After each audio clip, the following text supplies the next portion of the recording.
Hello, ladies and gentlemen. Welcome to the final playday of the United States Challenger League for Stage 1. Tonight we are going to have Oblation versus the Favelas. Oblation, formerly known as Polar Ace. Yeah, this is going to be the 5th and 6th place match. So both these two teams playing for that positioning going into the end of the season. And we got my boys, Oblation, the Xbox stack. Two Xbox stacks. There's a couple of Xbox players on the Favelas as well. But I know my boys from Oblation since the beginning. Over a year now I've been casting them. So I'm super pumped for this matchup today. I don't know about you, Chris, but I'm ready to get right into things after we get through, of course, the ban phase and all that. Yeah, I'm super excited to watch this. I've been dying to watch Kino play for so long, and finally being able to cast him. And we got some familiar faces on the side of Favelas with them making some roster changes. They had originally dropped Arrow and Kino for Carnage and Abinai, but then after last week, Thumbus had to retire because he had to. His full-time job was just too much to handle for the team, or he wasn't able to balance it effectively. So the Favelas have picked up Kino again, and their roster consists of Kino, Carnage, Abinai, Jolton, and Diaz Lucas. And we can go ahead and move on over into the map bans. Actually, I believe it was Oblation that banned first. So on your screen, we can see that we've got Cafe, and then Consulate being banned out by the Favelas, with Oblation choosing Clubhouse, and they'll be starting on attack for that map. And then heading over into the second pair of bans, we've got Clubhouse and Theme Park. I'm sorry, we've got Clubhouse as the next ban. And Theme Park is going to be the map that got picked. Sorry, Villa and Cosigner are the maps banned. Jeez, I can't read this thing. So Theme Park is going to be our picked map for the second map. Yeah, so there should be some interesting maps tonight, and I'm excited to see these two teams play. And I got a chance to talk to Jolton for a little bit, over DMs, and he's excited. He knows ever since picking up Abunai and Carnage, that team has felt really good, and bringing that experience that they do, both being Abunai at least being a Challenger League winner with Obey back in Season 10. So a lot of experience being brought by both those players. Carnage I don't think he's been in Pro League. He has been in Challenger League though many times. He was on the old Disrupt roster, so back when they had Yeti and all that. But I do believe we're going to be loading into the game here, as we do have Clubhouse loaded up. Both the teams are ready. Our beautiful spectator tie, just checking the settings one last time, is yes, it's going to be Clubhouse. I can't wait. What do you think of the bans here, Chris? Well, it's Clubhouse, so usually we will be seeing a Maverick get banned, as well as possibly a Capitao if needed. Sometimes you will see a Thatcher ban come out as well, just to make things a little bit more easier for the defenders, and that usually comes through as a defender ban. And as for the as an attacker ban, excuse me. But on the defender bans, it's usually Mira and Echo, because Echo is back in play. If not Echo, then Maestro. Sometimes we do see both Echo and Maestro get banned, leaving Mira on the board. But those are pretty much the three common defender bans. And this time we're going to get a curveball thrown at us, a Habana ban. Ooh. Instead of a Capitao. That's going to be impactful for that basement defense. It's going to make things a little bit more difficult you're not going to have as much wiggle room when opening things up. You only have the Maverick and the Thermite available, which is still plenty of hard destruction for this map. But it just makes things that much more difficult. You got to spend more time with the Maverick opening up hatches, whereas you could just use the Habana. Still going to make things a little bit trickier with the Bandit tricking and the Kaid tricking if we do see it come out. Mira and Echo will also be the defensive operators. Mira, pretty much a common ban. You don't really see her even get played when she's unbanned, because she's banned so often. And then, of course, Echo, he's just so strong with those two yokais and the ability to deny plants. So typical bans, I'd say, for Clubhouse. Yeah, ex-Polar Ace, now known as Oblation, they'll be starting things off to attack on Clubhouse. Meanwhile, on the Favela side, the Brazilians are heading on over into Church and Arsenal as our first bomb site of the evening. Already seeing, so they're bringing the double hard destructor, makes sense, but Bear on that Buck is going to be what's ever since he lost his frag grenades, Buck has seen a drastic reduction in playtime over competitive pro league, tier 2 and tier 3. So whenever you get to see a Buck in the lineup, it's always interesting, especially since it's going to be a basement defense. So bringing a sledge is basically, I mean, that's the same thing, except now you have the grenades with the sledge. So obviously, at least from just from an outside perspective, it looks like Oblation were expecting a top floor defense, but that won't be the case. Like you said, it'll be basement. Yeah. I'm going to be really interested in seeing Ace in competitive play when he gets out of quarantine. But for right now, our only two hard breachers are going to be Maverick and Thermite since Hibana got banned. And as you mentioned earlier during the ban phase, Hibana is a very impactful operator for attacking the basement because she has those 3x Kairos pellets that can take care of a hatch with 4 out of 6 pellets to breach on through. And with Hibana being gone, it's going to make it a little bit easier for the defenders to go through unless the Maverick ends up unless the Maverick ends up using his blowtorch compared to the Thermite using those exothermic chargers on the kitchen hatch, which is easier to impact trick. Already the attack unfolding here from Oblation. It looks like they want to take in through garage and then open up the blue hatch. It's kind of spread out right now. I'm not sure if they've had preset drones or not, but it looks like they've already cleared the roam game, and there isn't one from the favelas. But it looks like Oblation is aware of that, which is, good heads-up play. Going to be able to not waste nearly as much time droning that top floor, and it looks like that was exactly what Vivid might have been doing. Maybe he was even just sitting on a pre-placed drone. The support, the supreme leader of Oblation, Vivid, some guy Vivid, he is... I just have such good memories of just casting these players. Not all of them were on the same team on Xbox. Bear was on a different team than Vivid, Vivid Inrio, Razor, and Giddy, but they all spent time together and they all were able to make the transfer to PC. And they haven't really switched. They haven't picked up anybody really. It's been a consistent team. They did have Tito's on the roster a while back for Razor, who was in Challenger League with. What was that team called? I forget exactly. Reckless. Reckless, yeah. So he ended up getting dropped and came back to the Xbox stack. But either way, the pushing through blue already coming out strong. Abunai is going to be forced to rotate off of that position with the fire bolts, the asphyxiating bolts. But he'll actually make his way right back in. So no cover there from Oblation to stop that. Yeah, but I did get caught by those asphyxiating bolts, but there's ADSs back behind blue, and Abunai is about a shot or two away from being downed or out for this entire round, but there's less than a minute going left in this map. You do have Bear up above inside a kitchen trying to make things difficult for the defenders down here, but there is a C4 being held inside Jolton's hands. He will put that away to start pre-firing down through the oil pit, but with 45 seconds left to go, time is starting to run thin here for Oblation, but finally the Maverick's going to start to come on through, seeing if he can help his teammates that are going to be on those main staircases to try to fight against Kino, who is currently going to be on the smoke, taking damage right by Moto.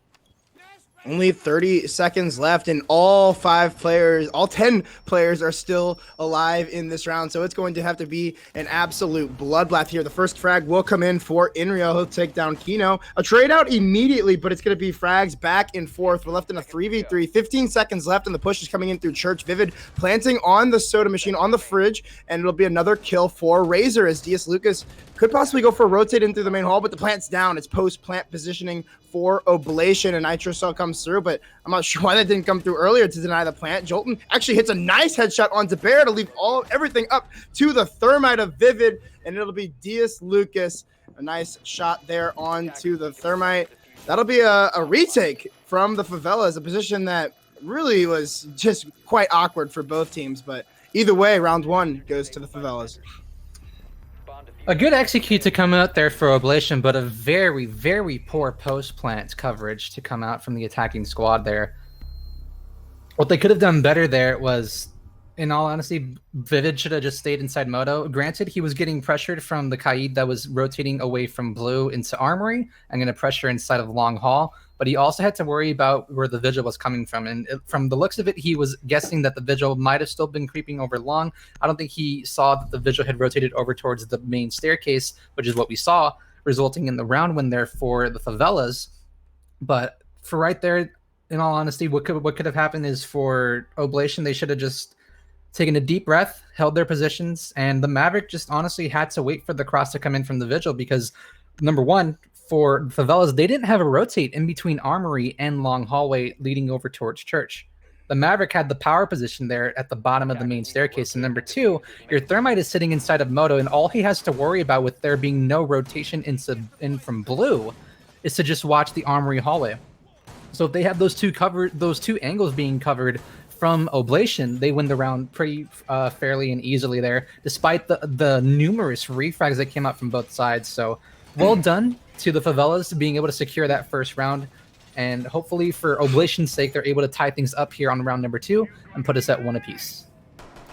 Yeah, I have to agree with you entirely. That was a round that, I mean, honestly, I saw it going either way, especially since the execute came down so late, and they had 5-10 people. Nobody had died yet. There was only damage taken from a couple of the defenders with 30 seconds left. So obviously Oblation are wanting to take things slow and get their execute in order. You know, that 20-second meta that we all talk about where, you know, get your setup down and we'll attack the site when there's about 20 seconds left and we're still going to be able to get the plant down. Like this, it's still plenty of time, especially when you have all of your players on the board. But either way, it'll be a different bomb site this time, like you'd said. It'll be up to Sayers. Can't go back down to the basement after winning it. It'll be locked out, and we'll see the Maverick and Thermite already pairing up to take down a few mute jammers and open up the garage wall. Great teamwork there between Inrio and Vivid, but they're going to have to deal with Abunai on the catwalk.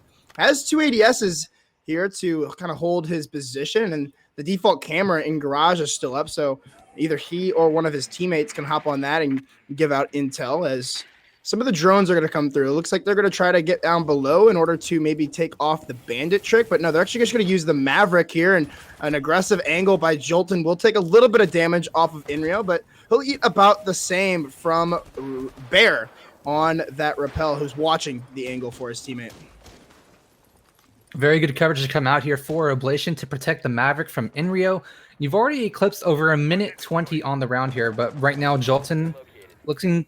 He's rotated away over from Red Hall over into Masters, so he's possibly going to be thinking of going for maybe a run out from the master bedroom window and to look over towards server. But for right now, Abunai is going to get lit up to very low HP, trying to go for some shots into Inrio, but he's stuck still upstairs. He's finally able to somehow rotate back into sight, but finally he'll get shut down by Razor on the rappel outside on the southern balcony.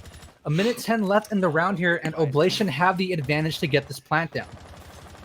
Yeah, that'll be now the second time in a row that they will have the opening pick. It didn't result in the round win last time around, but maybe this time, as it's a little bit earlier in the round, about 30 seconds earlier than it was in the previous round. You see Vivid already on the catwalk. He does have one more exothermic charge, so he could open up this single wall on the right next to the catwalk if he does choose to. It'll give him a little bit more of an easier avenue into sight, but the first smoke will come down from the Capital, and it'll be met from the smoke of Kino. Or Kino, as now we come down to the last 30 seconds yet again, and here comes the execute from Oblation. You'll see Vivid come into sight. He'll try to get the plant down. Yeah, Jolton has been down, and he'll get back up. But Vivid, he might be able to stick this plant through the smoke. It's going to be very close. How is he not taking damage? It's not doing any damage. What is happening? Razor will get his second kill on the round as Kino is trying to get this post-plant position. The Nitro Saw comes through from Jolton, so it's now a 3v3, but post-plant, all in advantage of the attack. We have a player down here, Bear. He's going to be holding from the players below, and he's going to be even able to deny the plant or deny the counter defuse if it does come out. It's not going to even matter, though. Inrio and Giddy clean things up, and Oblation take round number 2, and will tie the series up 1 apiece. A very chaotic post plant, but I'm very confused as to how the toxic babes were not dealing any damage at all to Vivid on the plant there. I mean, granted, he still would have been able to stick the plant regardless of taking damage. He would have died in the process, but there's no that's so strange how the smoke's not dealing any damage to Vivid. A great execute and an even better post plant coverage that time coming up for Oblation. And if I could make one critique right now to the Favelas, I've casted Abunai for at least over a year. My first impression of him when I saw him back on Scylla's Gorillas when he played in Season 9, he was just a master with the SMG11. He was, you know, entering with Dokkaebi and defending with Mute, and he was just hitting these insane wild shots with both the SMG11 and the SMG12. And I know Kino is an absolutely amazing fragger, so it's really confusing to me as to why he's on smoke. My honest opinion and critique, I'm not so sure if the Favelas have a coach right now. But if they do, no wait, I think it is. I think they have Pred.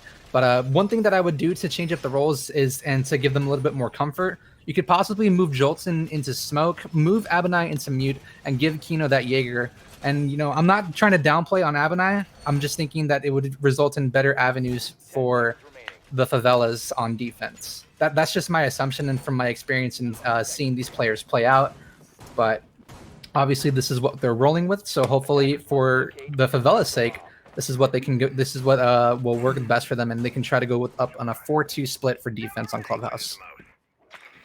I mean, it's kind of funny that you mentioned that. I was literally like, I asked Jolton, you know, like, what are your team roles in what are your teammates' roles? And he literally said, yo, Kino is the smoke. Like, he didn't say like Kino is a support or Kino is this. Kino is the smoke. And as I'm talking, it'll be Giddy, or more should I say the Oblation getting the opening pick now for the third round in a row. It'll be, you know, Abernai's second time in a row dying first off. So I'm not sure exactly where he was playing. I didn't really get to see the death, but obviously just getting a little bit over aggressive maybe, or just possibly just getting caught off through a wall bang or something unfortunate.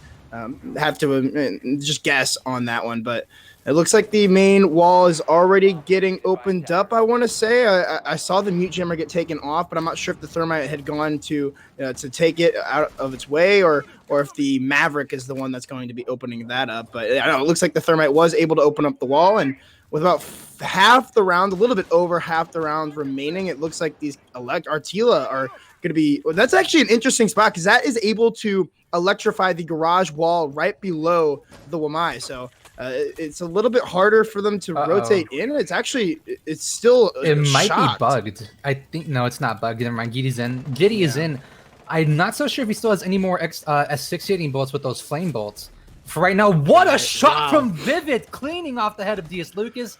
5v3 here for Oblation, and 1:10 on the board to complete this execute. They have complete man advantage. Even if the planter is starting to go down, they'll still have that 4v3 coverage to go through. But finally starting to swing out. Inrio is going to be right outside. But for some reason, he's not going to be able to get that frag onto Kino, who rotates away.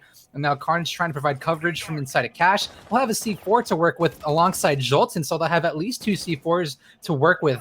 Now, as it looks like Vivid's going to go ahead and start to open up the garage wall on the rafters, a nade's going to get chucked in, but it's not going to make any kind of damage, and that C4 will miss. Jolton has been down to an effective 2v5 here. Smoke bolts coming in, but a great shot from Kino, taking care of Inrio. 4v3 here, and Vivid on very low HP. If he takes in any more of those toxic babes, he will meet his demise. But Giddy coming in clutch here, taking care of Jolton. Kino will finish off Razor, though. Down goes your Zofia. And another shot here from Kino, 2v2. He's the man on a mission here. But Giddy rises up to the occasion. And Oblation 2 in a row here on a Cash attack.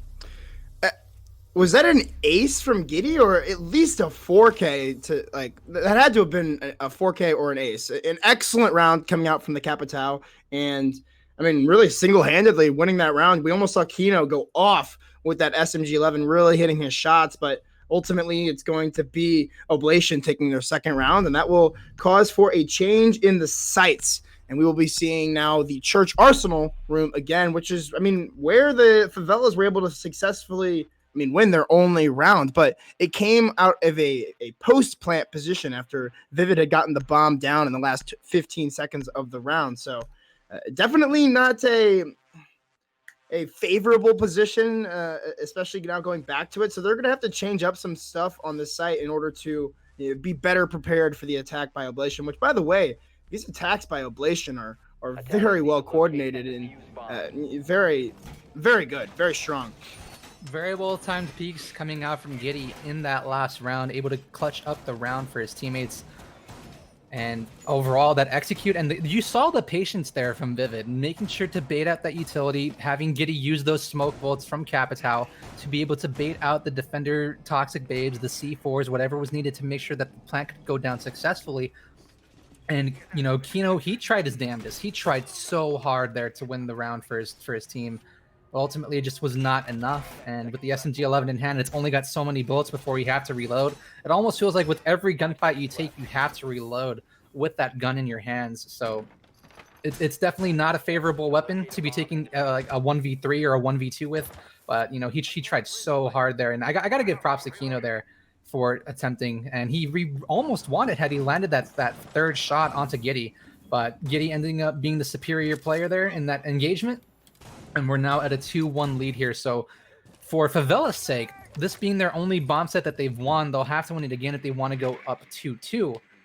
But for right now, Favelas have costed already 2 rounds, and we're only halfway through their defense. So if they want to end on a good note, they'll have to win these next 3 rounds. I think the big X factor in the previous round had to have been the utility and the denial coming out from the Favelas. It was really ill-advised. Like, they were trying to throw the nitro cells when there was nobody going for the plant. The smoke canisters were a little bit mistimed. I think that if they're able to better utilize that denial utility, then that round could have gone completely different for them. But either way, different round. I just thought I'd say that.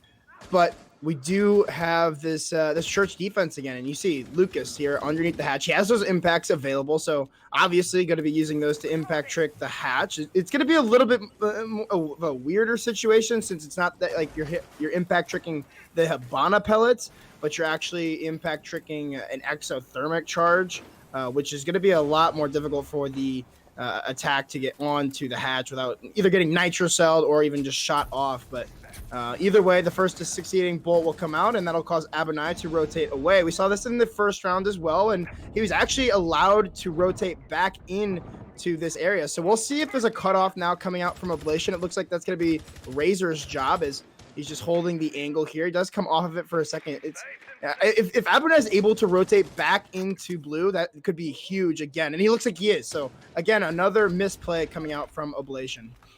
I didn't get to see if Giddy still had flashbangs, and yes, he does. So that's going to be the last set of ADSs to cover Abonai here, and they'll have to retreat on over towards Oil Pit. But there is a laser being shown there. I'm not exactly whose laser that is. It might be his teammates sitting inside, and I believe that's going to be Carnage's. But on the blue stairs, Abonai is going to take a little bit of damage here from Razor, being at 1 shot of HP. He is in between a rock and a hard place right now, but there's 35 seconds left. He hasn't fallen yet, and neither has anyone on Oblation. But the first pick's going to come through here from Carnage, being able to take care of Giddy. That's your Capital dead, and no more smoke bolts, no more asphyxiating bolts to work with here throughout the remainder of this round.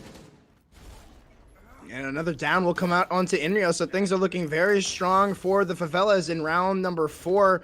You see Bear just playing it patiently. It's a split push now. The last 3 attackers are all kind of coming in from different angles. Jolton will take down Bear, and it's now essentially a 2v4 with Inrio still on the ground. A 1v4 for Razor, the fragger of the team. He won't make it past Carnage. The Favelas double up on the Church defense. That'll be their second round, tying things back up at 2 apiece. This round played out so much better for the Favelas on their defense compared to the round 1. And now they've tied it up here at 2 apiece. They'll have to go to Gym Bedroom, a site that they haven't gone before yet. Realizing that their cash defense needs some tweaking, needs a little bit of work, they'll elect to go somewhere different this time and go into Gym Bedroom. And should they win this bomb site, they'll have to go to the bomb site that they've been very unsuccessful on so far, which will be on Cash and Server. So heading into this bomb site, we're pulling out a Maestro, yet again, another smoke. This time we're seeing a Goyo for the first time, if I'm not mistaken. We're also bringing in both of a Maya and a Jaeger, but Maestro is going to get pulled away out of this round in favor of a Kaid, since there is no breach style on the board. And you're also bringing in the Thermite and the 8 and the Maverick to come through and breach open the jacuzzi wall, and possibly even the server wall should that get reinforced as well from the Favelas. I think this is a smart decision from the Favelas. Like you said, their defense of Cash just is not up to par, and it was being ripped apart by Oblation. So choosing to go to their offsite, the essential offsite, technical offsite for this map, I think is going to, pay dividends. At least you're trying something different. Even if you don't win this round, at least you're not trying to put a square peg through a round hole with the Cash defense. It looks like they are going to extend over into Cash anyway, expecting a push from Oblation from that side. It's curious, though. They reinforced the garage panel, it looks like, and not the panel. Yeah, not those panels right there. So that's just going to allow for, either Razor or Bear to open that up and just cut off those rotations. So it's normally you'll see that wall reinforced, but the Favelas obviously having something different in mind. Yeah, just something to note here is that Giddy is at 6-6-2, meaning 6 kills, 6 assists, and 6. Dang. I know, I'm sorry, 2 deaths. So he's putting in so much work with this Capitan. I gotta commend him for the way that he's playing with that utility, able to burn off his enemies, helping his team, damage his opponents, getting them in positions to either plant down the diffuser for the execute, or making the defenders and have to retreat away into awkward positions and helping them get those frags. So for right now, this is going to be a cash hold roam coming out from Favelas. Meanwhile, Bear's going to go on an upside down rappel and open up the server wall horizontally. Not enough, I think, to entry on into, but more so just to be able to watch and provide coverage should anyone decide to rappel out on the server balcony. It doesn't look like anybody is going to hold it for the time being. We're actually seeing the shotgun, the slug shotgun coming out from Abunai. It's not something that we typically see anymore. Normally, you'll see players run that Vector or the AUG, dependent on if it's Cade or whoever. But the smokes, they're coming right in. Looks like Vivid's going to try to get this plant down, and the defense is none the wiser. Razor will get a frag onto Jolton as he tries to peek the CCTV window, but we're in a post-plant position now as it's all left up to the anchors on the side of the Favelas. A couple of frags come out in their way, actually, and they're actually going to be in the man advantage now. Vivid's still left alone on site, and I'm not sure exactly where Razor is. He's on the jacuzzi balcony, so as this clock ticks down, it's going to be left up to the last 2 players to try to hold off against the defense, who is now essentially the attack. Vivid in a very precarious position. He will get one and gets traded out by Lucas, leaving things all up to Razor. He will go for the sprint and takes down one. The defuse is coming out from DS Lucas. He's not aware he's going to go in for the stun, but no! It'll be a stick from Lucas, and Razor none the wiser. He tried to get in through the hole, but ultimately it'll be a win for the Favelas in another post-plant position. Oh my goodness, that's the craziest. I believe that's the craziest round we've seen so far inside of the United States Challenger League, and one of the craziest rounds I've seen in a long time in casting this game. What a great retake to come through. They had a 5v5 execute plant go down for Oblation, but they had no coverage outside on the balcony because DS Lucas took out whoever was covering. I believe it was Giddy outside on the gym window, trying to provide coverage from outside. And DS Lucas, 2 rounds so far, he's come up crucial and big time clutch for his team. And the advantage now in favor of the Favelas. They can win this next round here and finally get a win onto Cash server. And they'll go up 4-2, obviously. But more so, it'll be the first time they've won it here against Oblation. So this is their weakest bomb site here on defense from what we've seen so far against Oblation. Hopefully this time around they're able to win it out and give Oblation a run for their money here, going up 4-2. We'll just have to see what lies in wait here, as Abunai has opted into the Wamai this time around, as DS Lucas will be taking on the Jaeger. Abunai really, really quiet here tonight, 0-5. Something normally not noted, or not usually seen from him, but he's having a really quiet night here against Oblation. But he's got to really thank Jolton and DS Lucas, who have stepped up, and even Kino and Carnage. They're putting in so much work all together.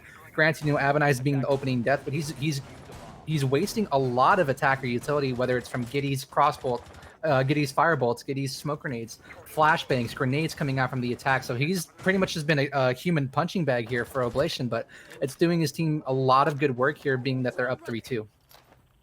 Yeah, I definitely agree. This isn't par play, what we're used to seeing from...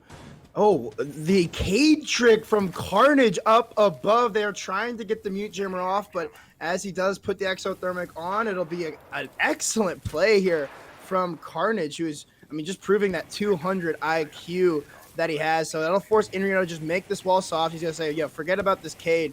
I'm just going to make the wall soft, and we'll be able to open it right in. And I'm sure Bear will be right there. Yep, there he is to open up the wall. So easier than Kipai, to open up the wall, especially since the Maverick is available, as the rest of this round will commence. Abonite isn't dead yet, so that's a good thing. And like you said, he has definitely been the human punching bag here on the side of Favelas. His Oblation has just been dumping all sorts of utility at this man. So hopefully he's able to persist a little bit longer in this round for the sake of the Favelas in their 4-2 half, which is really what you want to take on a map like Clubhouse. You want to win your defensive half, since that's kind of the preferred fight.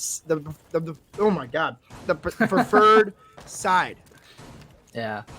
One thing I want to note here for Abonai is where he's placing those magnets, because if Giddy does come through into garage and use those asphyxiating bolts onto the garage, Abonai's going to have to run away from the position that he's currently sitting at inside of, I believe it's G1. I'm not so sure what the letter is, but I know it's G2 where he's playing at right now.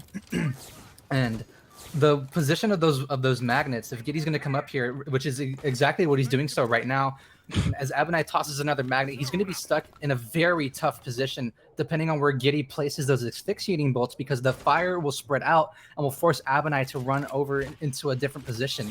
But for now, these magnets are going to come around blind, hopefully, for Oblation's sake, blind Abonai, but he's also got ADSs up here, so a lot of utility is going to have to be dumped up here onto the Raptors if Oblation wants to take control of Garage and get rid of Double Mai. But there is coverage starting to come through from Carnage on the flank. Oh, no. I don't even think they're aware of this. Carnage is going to get fully flashed because the flashbangs are on top of the Garage, but hopefully Giddy's able to find him out here. No, he's not able to. Inrio able to take care of Abonai, but Carnage will get the refrag onto Giddy. Down goes the Capital, but there's 20 seconds left. There's no smokes to provide coverage for the execute here. Vivid's got the diffuser. He needs to win this gunfight, and he'll do so against Carnage. Time is running low here. Kino takes care of Inrio. 10 seconds remain, and DS Lucas is there to shut down Bear. This execute's going to be very, very close here, and the coverage is going to have to come in, but the great shot to come through from above inside of Cash. A great round to be won by the Favelas, and they'll take the half 4-2 here versus Oblation. Really well played there by the Favelas. You saw that that play by Carnage, instrumental in not only wasting time and like forcing the rush in at the last 15 seconds from Oblation, which was really the whole reason why Kina just typing in the wrong chat. The whole reason why the Favelas were able to win that round is, I mean, these executes taking as long as they are, it's really the downfall from Oblation. Yeah, they're able to clear out the men and get that ground for themselves, but at the expense of wasting so much time, it forces you to go for a rather speedy execute towards the end of the round. So if Oblation are just able to speed up their attacks, I think a little bit more, then they're in a perfect position to take a few more of those rounds. And especially on a Clubhouse game, it could have gone either way. Yeah, I think there was a couple of rounds where Favelas weren't taking Mamai and they were only bringing Jaeger, and especially knowing that there was a Capital on the board, I was a bit worried or confused, I should say, as to why they weren't bringing both Mamai and Jaeger. I understand they wanted to bring, C4s and prevent drones from happening with the mutes, and just be able to deny plant on executes, but a Jaeger Mamai combo, especially with the Capital, can be really powerful for defenders. And as Abonai is going to don the Capital, speaking of him, hopefully he'll be able to provide some kind of impact here on attack, because although he was really quiet in the past 6 rounds, he did his team a lot of justice, being able to clear a lot of the attacking utility. A very similar attacking lineup coming from the Favelas. The only difference really being those 2 soft destructors, this time bringing the Ash and Sledge as opposed to the Buck and Zofia that were being brought by Oblation. And I mean, just looking at the stats, I mean, Oblation had the opening pick in 5 of the 6 rounds in the first half, and only able to win the round out on 2 of those. And so, I mean, like I said, the time management from Oblation, I think, really being their downfall. I think that their executes and their are flawless. They're like I said, they're getting the ground and they're able to get plants down. They got 3 plants down. Vivid was able to plant the bomb 3 separate times in that first half. So excellent executes from Oblation, just not really, the time management just not there. Yeah. I've been listening to that 6-on-6 podcast from Intero and Canadian, And one thing that Canadian mentioned on one of the episodes, I think it was with Easily, One for the Ages, was that on attack, you're essentially playing a 4v5 when you're having to go for executes, because when you're starting to plant down that diffuser, that's a free body to be left around, and that's a free kill for the defenders to utilize. Dude, let's go. So despite Oblation having 5 of the 6 rounds being in their favor with opening kills, they ended up losing out 3 of those rounds and only winning 2. So that's a pretty important factor to note in their attacks. So hopefully on defense they're able to come around and be a little bit more cohesive with each other. But Abena has already found himself on the board finally here. He's able to pick off Razor, the Jaeger playing inside of blue, and that's massive because now Giddy's having to fight for his life prone. Goyle Shield's exploding all around him, and he's in a really tough spot here if he peeks up. It looks like he will peek up and even get aggressive onto this door. I believe he might be getting spotted as well. I'm not sure. I hear the pings coming out, but Jolton and Inrio will both trade off kills, still in favor of the Favelas, but the time not on their side as we reach about 30 seconds. This is very reminiscent of the attacks we saw from Oblation, and the picks are just going to keep coming through trade after trade. It'll be a 2v2. Kino and Lucas, the last 2 attackers, that are going to come out. Lucas will find one. It's all left up to Inrio, the clutch player on Oblation. And there's no diffuser in the hands of the attack. Where is it? I think Inrio has it, and he'll find a 2K. Oblation take their first defense off the back of their Cade player. Oh, they lined up. No. They tried going in for the fight there, 1v2 at the same doorway, instead of forcing the diffuser to come to them. Well, no, excuse me, the diffuser was stuck in Moto. Sorry. But wow. And the reason why Inrio won that initial gunfight against the Maverick Jolton, if you're prone, and from what it looked like, Jolton was only aiming crouch height, and just the model of the gun ended up blocking the Kaid's body right there. So that's really unfortunate for Jolton losing that diffuser in Moto. And a great heads-up awareness play to come out there from Inrio, knowing that he has controlled the diffuser. He needs to force both Kino and DS Lucas onto him. But for right there, I think that they had some time left to work. DS Lucas honestly could have rotated away. I don't think they got dirt open. Maybe he could have rotated up towards blue and gone down main stairs to get a crossfire onto Inrio. I'm pretty sure they had at least 30 seconds. They could have had enough time to do that. If Kino just waits a little bit, he has flashbangs to work with to try to force off Inrio and distract him a little bit. Maybe that ends up working. Who knows? But that round is over and done with, and the Favelas... Wait. Oh, no, wait, I'm sorry. I thought it was 3 to get the half for a second. I was like, how did Favelas get that? I've been talking too much, but yeah. So Oblation able to win at that round, though. They'll lessen their loss here to a 3-4 split.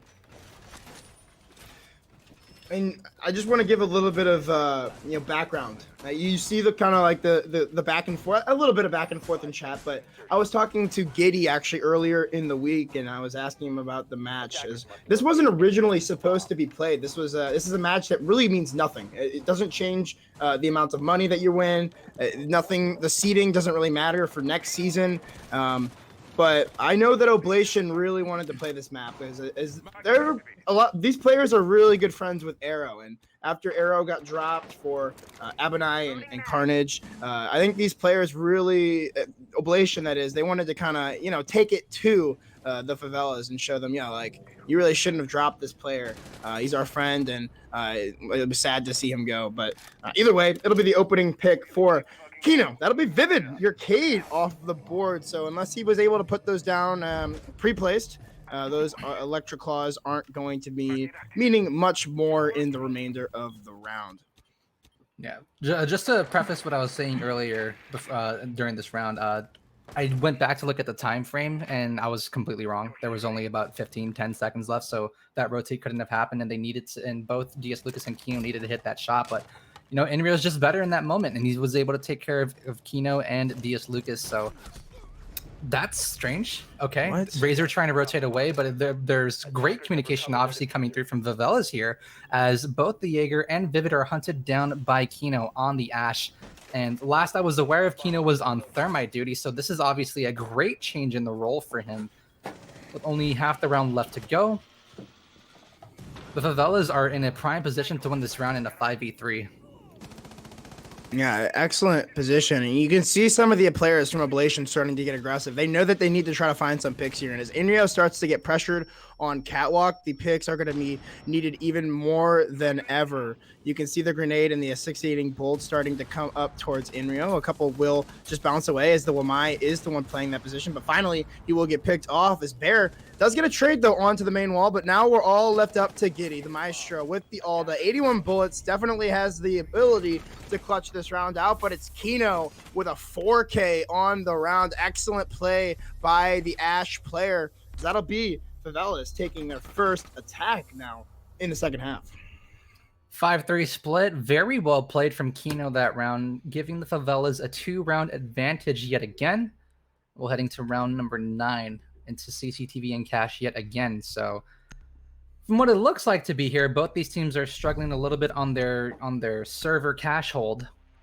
And if history's going to repeat itself, Oblation's going to lose this round. They're going to go downstairs, and then they're going to go gym, and then they're going to go back into CCTV, and then they'll end up winning all 3 of those bomb sites. So, and that'll at least put them in tying position. But then the true question comes to be, if that does happen in round number 12, where do we go? Do we go? We'll have to go back downstairs. And defuse as many bombs as Oh no, I'm sorry. We'll have to go back. Yeah, we'll have to go back downstairs if this site fails.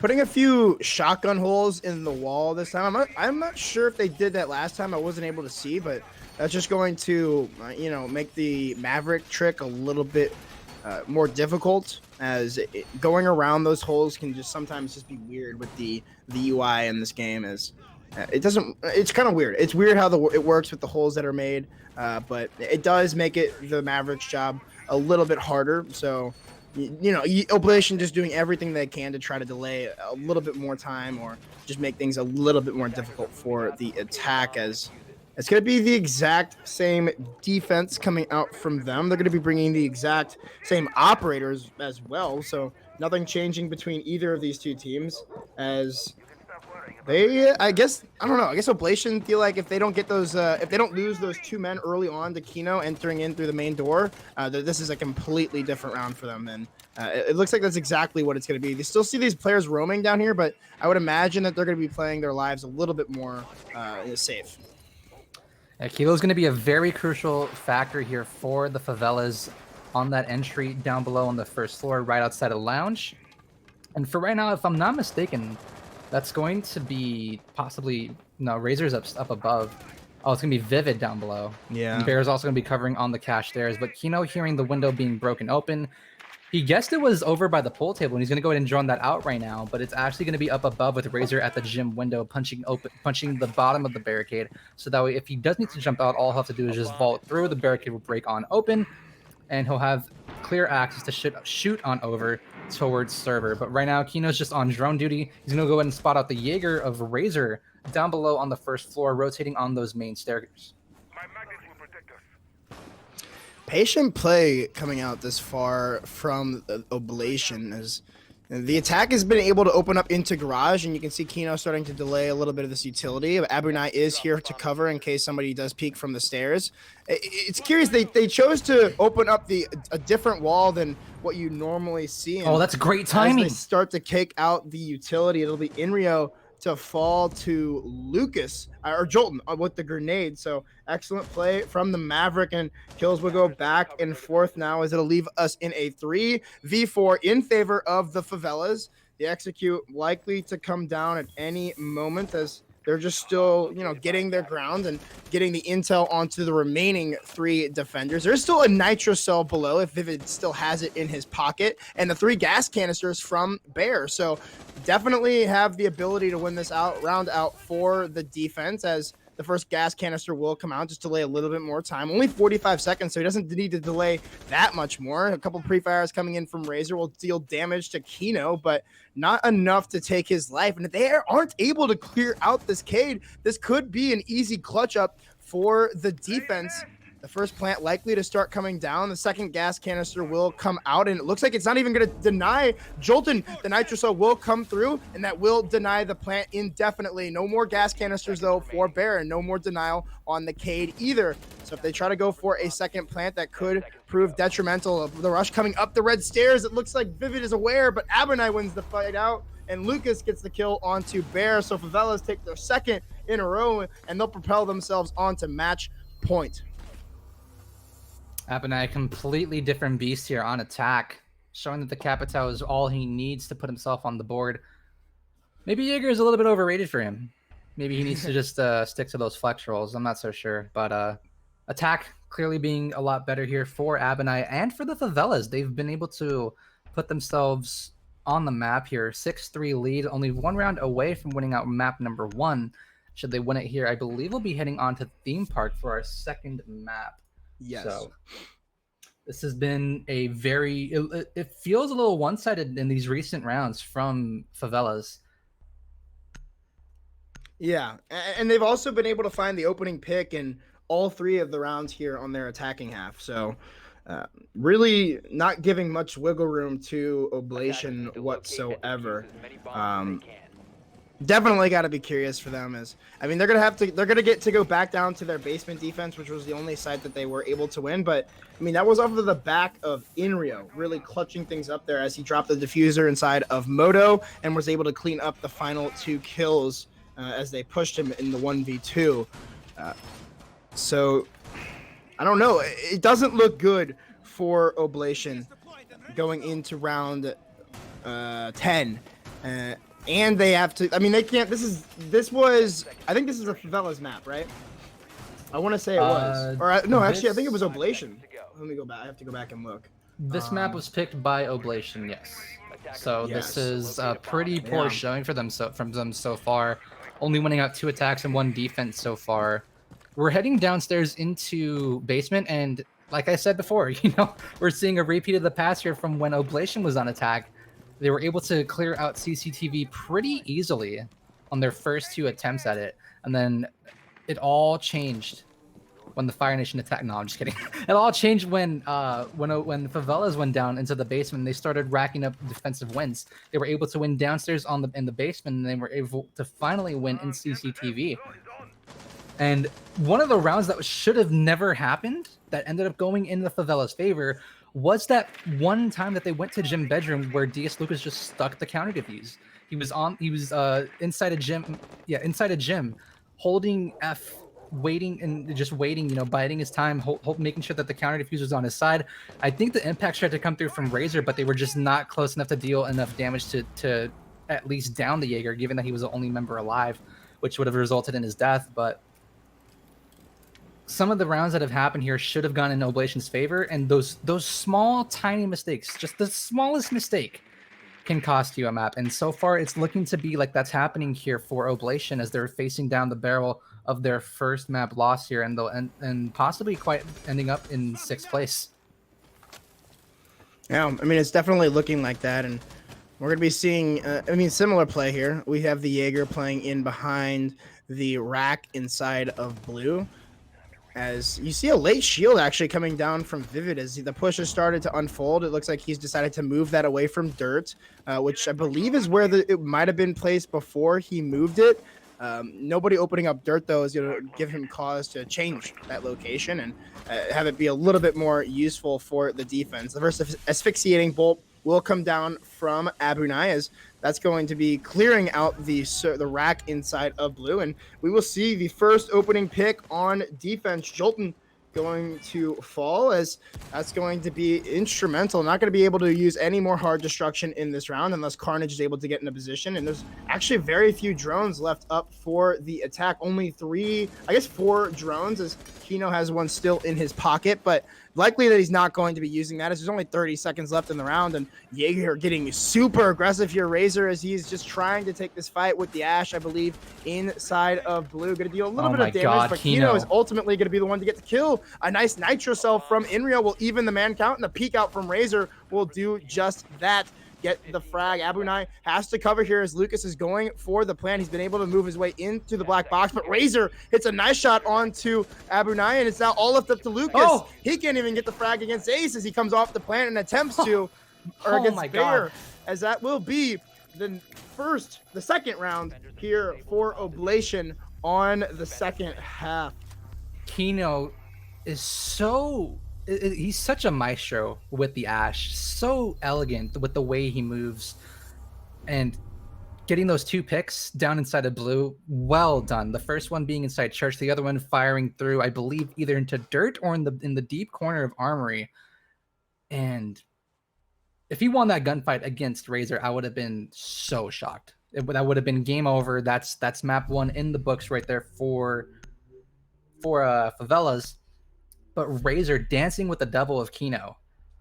Oh man, that entire like 20-second sequence right there with Razor and Kino like dancing between blue and armory, and Abunai covering from above the hatch, because Razor clearly knew that there was someone covering his hatch. He could not give himself a way to look at either the doorway or at the rotation hole that was inside of blue.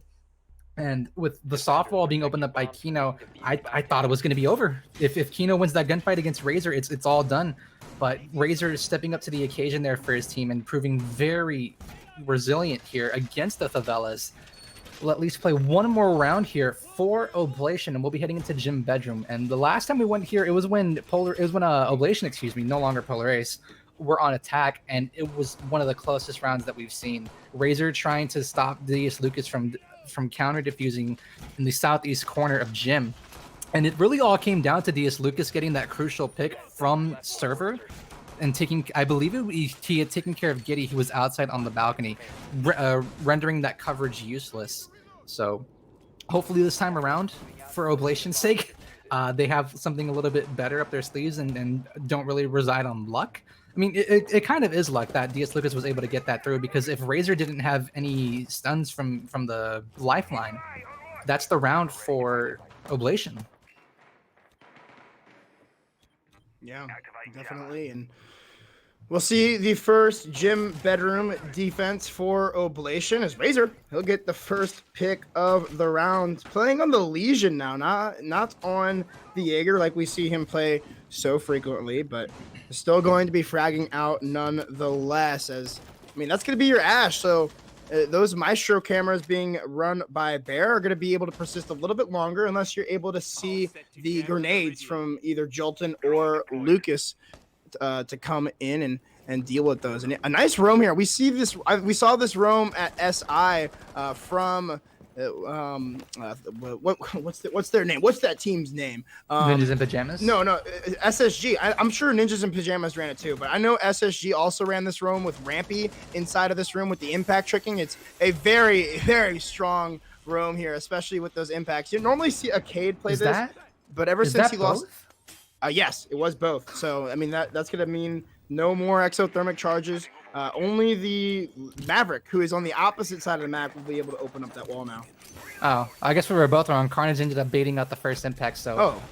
What a shot from Abunai, expecting Razor to peek that angle. Unfortunate for the Legion, he'll lose his life, but he's already burned off over 1:40 of the round, and now the rest of his teammates will have to hold strong here, sitting inside Logistics, Gym, and Bedroom, and even the Bathroom, to try to hold off the Favelas and prove that they can go on the distance and push us to a 12th round here. Right now, the Favelas have a minute left to execute onto the bomb site. Carnage looking to move himself into the construction area. For right now, the Jaeger of Enrio is going to get droned on out and have to rotate himself into another spot inside of Logistics. But a great pick to come through for Abunai. He'll be taking care of Giddy. Down goes Jeremiah and another body off the board. Giddy being really crucial in this matchup here against the Favelas. 40 seconds remain. Abunai's creeping in right outside of construction, making his way into Logistics. But the hatch is open. There's no coverage coming around. But finally peeking from above. Down goes Enrio. A 4v2 here. This is not looking good here. Finally, the diffuser will go down. That's the SMG-11 in hand. Abunai swinging on over, but that's Diaz Lucas, excuse me. A 1v4 here for Bear. He's going to have to clutch up and be big time. A double peek coming through. Bear getting so close, but he can't win the gunfight against Abunai, and the Favelas will win out. Map number 1 here, 7-4 against Oblation. 12 for Diaz Lucas, 13 for Kino. Very well played here from those two members on the Favelas. Very well played indeed. And there you have it. Favelas, they take Oblation's map pick, and that means that we're going to be going over to Theme Park for map number 2. And I mean, hopefully for Oblation's sake, they've come a little bit more prepared for this second map. As I mean, that was a good. Like I said, their attacks on that map could have been a little bit better, as it mostly came down to time. But ultimately, just the Favelas really coming alive. And I have to say, Abunai coming alive on the attacks. I think he was 0-6 on defense, and then I don't remember his scoreline exactly from the whole map, but he really popped off in that second half. So great job to Abunai to come alive and not let his poor performance on the defense stop him. Yeah, very, very well executed attacks coming out there from the Favelas. And Abinai, he might have gone 0-6 on attack, but he ended up going, I believe, 6-9 on. I'm sorry, he went 0-6 on defense, excuse me, and then he went 6-9 on the attack, just from the best that I can make out on the scoreboard. But 13-7 for Kino, 12-4 for DS Lucas, going 3.0 on the KD average for the sludge there. Both Kino and DS Lucas providing crucial clutch frags for their team. And Jolton really stepped up his game too.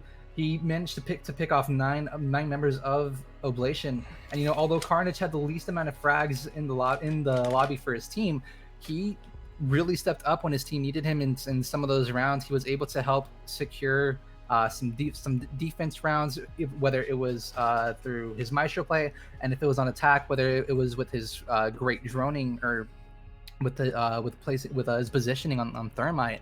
Just very well played overall from the guys over on the Favelas. And for Oblation, they realize that they can play a lot better than this. They've proven that they can play a lot better than this. So hopefully for Oblation's sake, heading into map number 2, which is going to be Theme Park, for them, they're wanting to push this to a map 3 and secure themselves into that 5th place spot. Otherwise, they'll be staring down the barrel of being dropped into 6th place. Yeah, overall a great map, and I think we're gonna push things to a short little break while I use the restroom and also get a drink of water, and also let the teams do whatever they need to get prepared for map number 2. So it should be just a short little flash for you all, but don't go anywhere. We'll be right back.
Hello, ladies and gentlemen. Welcome back. We are currently going to go ahead and move into map number 2 between Oblation and the Favelas. We just saw map number 1, Clubhouse, finish out 7-4 in favor of the Favelas.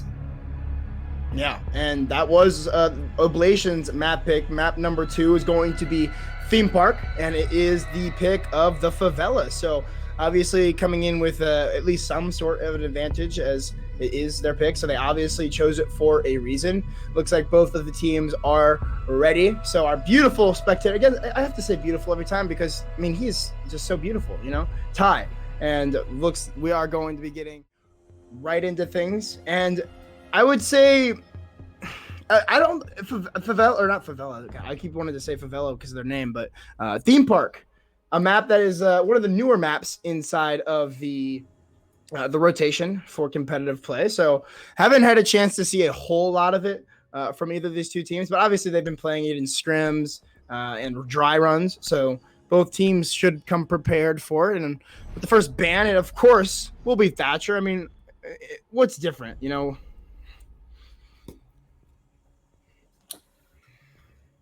Yeah, Thatcher getting banned here on Theme Park. You see it a lot in ranked. You see it common, more so in competitive. But Thatcher and Jackal, these are very common bans, no matter what you're playing. So no EMP is going to be used to make breaching easier. There will be no tracking to come out for the roam game. Meanwhile, starting off our defender bans is going to be none other than Mira. Finally, for our fourth and final ban, Echo. It's going to fall on Echo. So pretty common bans. A lot of people probably could have expected this, just given the map. And we haven't seen either of these teams play Theme Park, if I'm not mistaken. I don't think so. But the bans are going to be the exact same as they were in the last map. The only difference being the Jackal instead of a Hibana. So Jackal is, I'd say that's an interesting ban. As I mean, normally you only really see the Jackal banned in rank. It's more of like a ranked ban, just because teams don't want to have to deal with him. It can be kind of annoying. So the fact that the Favelas banned that out, it leads me to believe that they're going to be going for an aggressive roam style of play when it's their turn for defense. We'll just have to wait and see exactly the reasoning behind that once. I mean, they have to be on defense first before we can actually see it. But, well, actually, the first side here will be Initiation and Office. So, going to be going for, yeah, I haven't seen enough of this map in competitive play to really know, like, what the favorite bomb sites are. But I do know that, I mean, Initiation is a good one. Obviously, Throne is a really good site. Also, the Bunks and Daycare, that's another really good site. The only site that we see get played, I'd say the least probably, is that Drug bomb site. It's interesting because I actually really like Drug. I think it's a very formidable bomb site that gets slept on. I understand, and obviously, you know, Throne, it's the best bomb site. There's not a whole lot of vertical play that you can get into, with it only being inside of Armory, because Throne is completely covered and unpenetrable. So, but even though Throne is unpenetrable, you still see teams trying to go for a Throne execute, a Throne attack. So when we get there, we'll see what the attackers go for. But for right now, we're going to be setting up in Initiation and Office for our first bomb site here coming out from Oblation. You're bringing out a Goyo, a Doc for health, for should any defenders take any damage. Hopefully, Bear doesn't die within the time that he's going to be needed. You're also bringing a Jaeger and Mamai to deal with any attacker utility, as well as Giddy bringing on the Mute to try to deny drones. He's also got a C4 in his hand to work with, and I'm fairly certain Vivid is also bringing in a C4 on that Goyo. Meanwhile, on the attacking side of things, you've got the Nomad for flank denial, as well as Jolton on the Capital to make life more difficult for those defending players on Oblation. Zofia for utility, Carnage and Kino are going to be the hard breachers, with Kino taking nades on our trusty Maverick. It's intriguing. Kino is normally the second entry for the Favelas, so the fact that he's on the Maverick, he played the entire last map on Ash. So the fact that he's switching over to the Maverick here is, I mean, a curious decision for the Favelas. Obviously, they've got some sort of a plan for it. And as I say that, Kino will actually be the first entry in this round as he takes out Bear. So, you know, you said it, Chris, losing that Doc early on, it's going to mean no more stim pistols. The promotion not really being worth it, it seems, for the defense is that Nitroso will come out. It looks like it will do a little bit of damage to Jolton, and that'll give cause for Giddy to get really close up on this bathroom door. And if anybody chooses to rotate in, it should be an easy kill for the shotgun. Is yes, he'll pull that right out, go for the aggressive play, even go for a few pre-fires onto the Capitao. Oh, he's actually Giddy made his way inside of bathroom now, playing super aggressive. He'll get a down. There's no way. There's no way. He'll get the kill though, and that'll be 2 for Oblation as Lucas is finally able to trade out, but it's a 1v3 essentially since Jolton has been downed elsewhere. I'm not sure if he will be able to get recover. It looks like he's in a pretty difficult spot to do so, but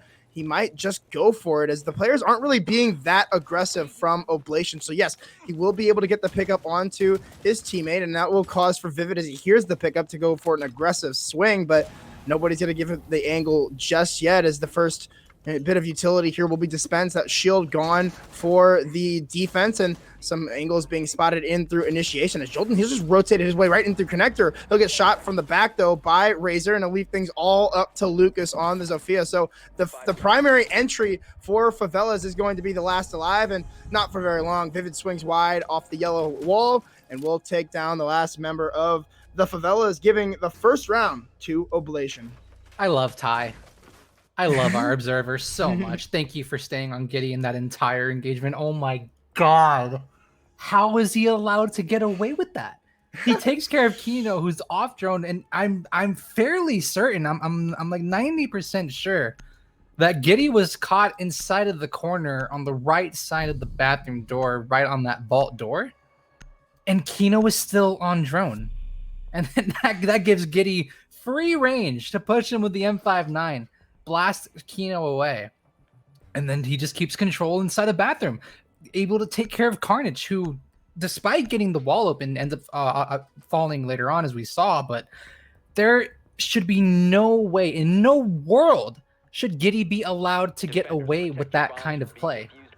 Huge play to come through for Giddy there. 2 assists already for the man, dealing quite a number of damage. And one thing I would really like to see later on to be added in Siege whenever we do get a stats API is to see the average damage per round between like every player. Like how much of an impact are they dealing to the other team? Like how much damage is being dealt to their opponent? And an insane effort there from Giddy. World class right there from Giddy. Yeah, I mean, obviously a huge play for him. And the assist king as well. I mean, like you said, he had a bunch of assists last map as well. So already putting in 2 assists in round number 1 is, I mean, and 2 kills. So it's not like he's just dealing damage and not winning the gunfight. He's getting the kills and then doing damage to other players on the team. So, I mean, excellent play from Giddy. Like you said, a world-class play, a first-class player. And, yeah, going to be now round number 2 for Theme Park, as they're going to be sticking to that top floor, except they're going to be moving just over to the west, as it's going to be the bunk defense now. And it's a similar setup to when they were defending initiation. They've got reinforcements extended into initiation and office, and they've got players all over the place. But a huge first pick is it's going to be Razor, who takes out the thermite for the Favelas, leaving everything up to Kino hard breach wise. How does that even happen? Well, I'm not so sure exactly why Favelas were shooting open the wall, and I also think Razor was contributing to it as well, shooting open at least a line of sight to look on over towards Cash. So great play to come through there, but Kino's able to take care of Enrio as well as Razor. He's going to fall to DS Lucas, so advantage was in favor of Oblation, but it's quickly taken away by the Favelas, putting themselves back in higher man count. But we've already gone through half the round. Kino still hasn't suffered a single point of damage here in this round so far. I thought he might have gotten some into an engagement right there, but there's going to be a C4 potentially to come through from down below with Giddy on the mutes. look, as he's rotating down below in Gong, he does have an opportunity to do so, but he's going to head back on over towards Yellow Stairs as the attackers are starting to push on over from Cash and Control and move their way on over towards the bomb site. It does look like they have a flank watch on the side of Oblation, and they obviously are bringing the Nomad as well. So it's going to make things very difficult for Giddy if he does decide to go for the flank. Only 55 seconds left in the round, and it just seems like it's information gathering time for the Favelas as they are all pretty much on drones and trying to just gather as much intel as possible before going to the actual site execute. The Maverick being the only hard destructor left is going to make things a little bit slower for opening up the walls, but I'm actually sure that there's a rotation left in the wall in initiation since there was an extended hold on that side of the map. So not really a too big of a deal losing your hard destructor and leaving it with the Maverick. It's now going to be a 2v1 v3 essentially. Diaz Lucas is down, but he can't pick himself back up with that withstand. It looks like Kino will start to go for the plant, and it's going to be left all up to Giddy, the one roamer on the side of Oblation. He won't make it very far at all. Jolton rips the head right off of the body of that mute, giving round number 2 over to the Favelas and a much better execute, even after losing their thermite. Giddy not able to be as much of a worm and slither his way through the attacking lineup there as he was so effective on round number 1. So 1-for-1 trade, not bad. We'll be heading back to Bunkin Daycare for our third bomb site. No change to be really made out here. Eniro back on the Jaeger, Razor on Wamai. I think it really hurt both. I think it really hurt Oblation to lose both Enrio and Razor because, for one, as we all know, Wamai builds up his magnets over time.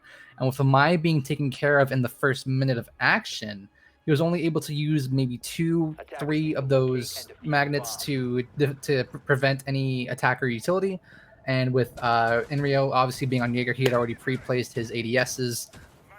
One thing that I did see earlier on Twitter today, possible change to Jaeger to make him a little bit less of a nuisance to deal with, is you take away an ADS, but you give an extra charge to his ADS. So that way he'll have 3 on one. So he'll have 3 charges per ADS, and he still has 6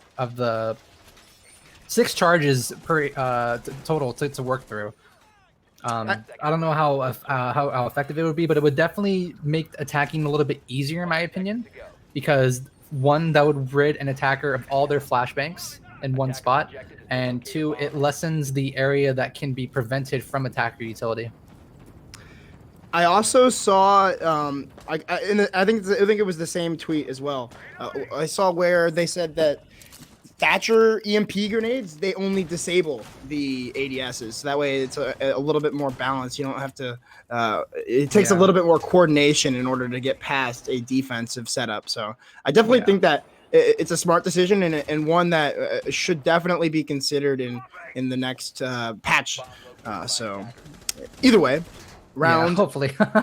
hopefully it gets considered. But either way, we're in round number 3 now, and already the attack coming in through the same direction, the same defensive setup as well. There hasn't been any operator changes from either of these two teams. Oh, Razor again with the opening pick. That wallbang that we saw him more than likely hit in the first round will take out the other hard destructor in this round. Last round he took out the thermite, but this round it will be the Maverick. So an immediate trade will come through from Jolton. So Razor will, go 1-for-1 yet again and not really do too much. You did take out probably the more influential hard destructor, I'd say, since Maverick does have grenades, and he's also able to open up through mute jammers as well, which is what's being brought by the defense. And Nitro so coming through from Enrio, playing the same angle as we've seen him play in the previous 2 rounds, deep inside of this vault as the asphyxiating bolts will come through. No damage being dealt yet to the mute, but this attack should be coming through shortly in order to deal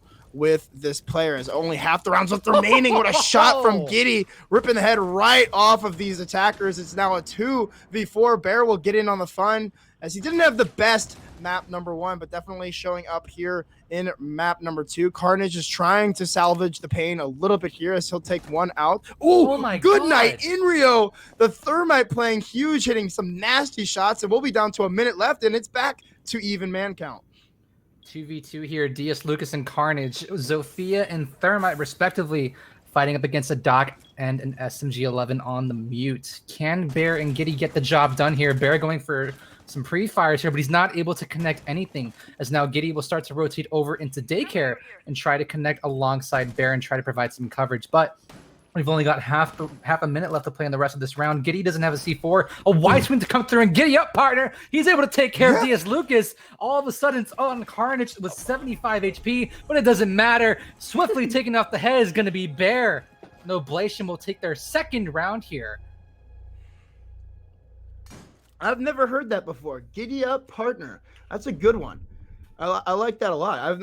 After all the years of casting him, I've never thought about that. So I appreciate you for saying that. But either way, round two, the second round now for Oblation. So second time's a charm on the Dorms side. And with the ability to go back to initiation, it looks like we'll see an armory defense for the first time today, and possibly even a blitz coming out from Abinai. I don't expect him to stick that. I would assume that he's going to come off of that. Yeah, it looks like he will. We will see Razor actually come off of the dock as well, as he'll go over to the Vigil. And so it looks like we have a setup for an aggressive roam, as we have both Mozzie and Vigil on the board. Some role swaps here, as Inrio will not be on the Jaeger anymore. Instead, he's going to be passing it on to Bear. So the torch will be on a guy on a Bear. Meanwhile, Inrio this time is going to be taking Mozzie. No mute to be played out here for Giddy, as he'll don on the Wamai. So there's still going to be some drone denial to be coming out here, but it'll be limited to 3 areas instead of 4, possibly with those mute jammers. But there is no breach denial outside of a set of impacts to come through for Razor. That's a questionable decision, especially since Cade is so powerful on the site. I'm surprised that they're not bringing it to at least hold off that yellow wall, since you're able to put, if you don't know, you're able to put the Kaids onto some certain spots inside of Armory, like underneath that table right next to the fireplace, and then also on the wall just to the east of it. And if you put it on the corner, like just in the cubby, it's able to electrocute the wall, but it makes it that much more difficult for the attack to get those off without a Thatcher. So I'm just surprised that there's no denial of the wall, especially since Oblation banned Thatcher. That's going to make things really easy for the Favelas as they try to go for this execute. And I mean, ultimately, I would say it's going to come back to bite them. Razor looks like he wants to go for a run out. Some default cams not getting shot by the attack could, prove to their demise, but they're not even really attacking from that side of the map. So maybe just nobody in a position to even take that camera out.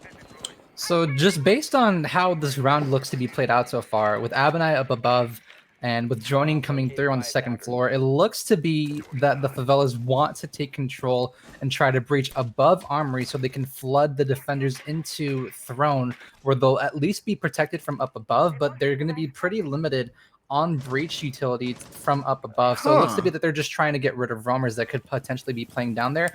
And with Kino on the Maverick without a Thatcher on the board, and they're smartly not using Carnage here to open up the wall to avoid those impact tricks, Kino is able to successfully shave off the metal there on the maintenance wall leading into Throne Room. So this is a good attack being set up so far. This is a weird defense. Instead of roaming inside of initiation or office, they're actually roaming inside of dorms. And a team kill coming out from Kino, it looks like he might have been just trying to, or a team kill coming out from Carnage, as it looked like he was possibly just trying to open up that wall by shooting it. If you do make the wall soft, you can just shoot out the sides, and it's able to make that wood fall off. So it's a smart play, but unfortunately, Kino just getting in that line of fire will result in his death, as still have a few of these anchors positioned strongly on the side. It looks like Carnage will be going for that exothermic onto the other panel on the maintenance wall, and there's 2 members from the defense here to try and stop this. It's going to be up to those roamers as well. I'm not sure what their play is up above. A pre-fire coming in from the Wamai. We'll get the down, but not the finisher. He got it? Actually, we'll get the hip fire as well. That'll leave things after a bunch of trades to come through. Jolton down still. Abernai in the 1v3. does have the ability to pick his teammate up if he's able to crawl a little bit further, and he will do so. Has to watch out for the drone hole, as Inrio will actually shoot him through it seems, and go for a second onto the swing on Dragon Door. An excellent round from Oblation, and off the back of some unfortunate plays from the Favelas, they will take round number 4. Oh my goodness, Giddy. What a performance from him these past few rounds. In the first round, just able to worm his way through the attack in bathroom from outside of vault. And in that previous round, he gets the down onto Jolton and mid-vault able to shoot Abinai in the face as he's aiming in. Granted, he wasn't able to get a third, which probably would have worsened the morality on the Favelas. But man, Giddy has been very crucial here in the second map. He was very crucial on the attacking side on Clubhouse from what we saw earlier, but when we went to defense, he was kind of quiet. He wasn't able to provide as much sound and as much of a force, be as much of a presence, will you, against Favelas. So it's nice to see that this time around Giddy is able to pick it up on defense, but he's also got to do the same thing on the second half when they switch sides, because he can't just be a first half player. He's got to be an all-around player, which is looking to be what he's trying to do right now. And I like this setup coming out from Oblation. We've already seen this once before, or even twice before, but what they do is they reinforce the east walls inside of Cache, well, actually inside the A bomb site, and they leave the left wall, or the walls that connect to it soft, so that way, if they need to, they don't make shotgun holes. They just end up shooting through the wall to try to go for penetration frags, which we saw Razor do once already onto Kino, taking care of the Mavericks. So it hurt the hard breach, that the hard breach availability there for the Favelas, and it ended up being a round win for Oblation.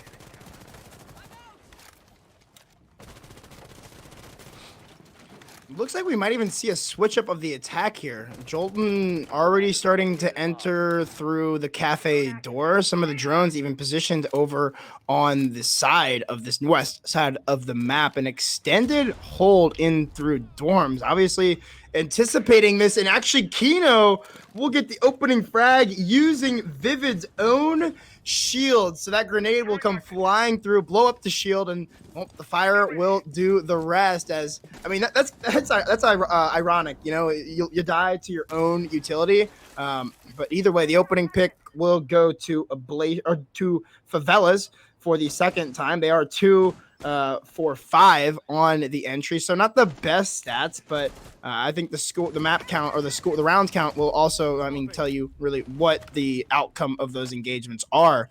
As Kino will put on a second kill before the trade comes through from Bear, and he'll actually go for the vault out for a long rotation, gonna avoid the entire attack by just running outside of the building and trying to get in through that maintenance window. This is very risky here for Bear, because Inrio has taken damage, but I'm not so sure how much stim is left for Bear here. I'm pretty sure he'll only have 1 left. And one thing I did want to comment on from Vivid earlier is that if he is going to be playing on his Goyo shield, he needs to have at least some kind of coverage. But already the execute's gone down. Inrio will be taken care of by Abinai, and Carnage is sitting inside a site. But Giddy with the great shot from downtown, taking care of DS Lucas, and Bear as well, taking care of Abinai. All on Carnage now. He's able to find one. No! Bear going huge! A triple kill for the man here. Somehow, some way, Oblation are able to take the round out of Favela's hands after having won the advantage and the plant down. You said it perfectly. What is going on? Some excellent gunplay from Oblation. Giddy from all the way on yellow stairs hits the headshot onto Abinai with the SMG-11. Such precision, such accuracy. Giddy is the man of the hour here on Theme Park for Oblation. He's definitely been one of the standout performers for this team, and he's the support. He's that smoke. He's that flex player that we see, kind of rotate between whatever operator is really needed. He can do it all, and stepping up huge. I know for sure he's got a nasty nasty shot with the SMG-11. He's been playing smoke and mute for the longest time now, and no question as to why they put him on that operator. I mean, you saw it in that last round. Nobody hits that shot from that far away with the SMG-11 unless you are nasty with it. And yeah, already looking pretty strong here through 5 rounds for Oblation. Only 1 round going to the Favelas, and really the only performer is Kino. Everybody else is negative on the side of the Favelas, and there's actually only been 1 plant through 5 rounds. So obviously the Favelas going for more of an aggressive style, more of a frag heavy, whereas we saw Oblation go for more plants in the previous map. So 2 different styles of play clashing here, and it's exciting as we enter round number 6, the last round of the half. Are we going to see a spawn kill from Bear? It looked like he was going to check for drones, so no spawn kill from the Doc. A bulletproof coming around this time from Bear. I'm pretty sure, I think this is the first time I've seen him bring a bulletproof, unless I just haven't been paying attention. Your only set of barbed wires coming through from Inrio is you've got 3 C4s on the board with Razor, Giddy, and Vivid.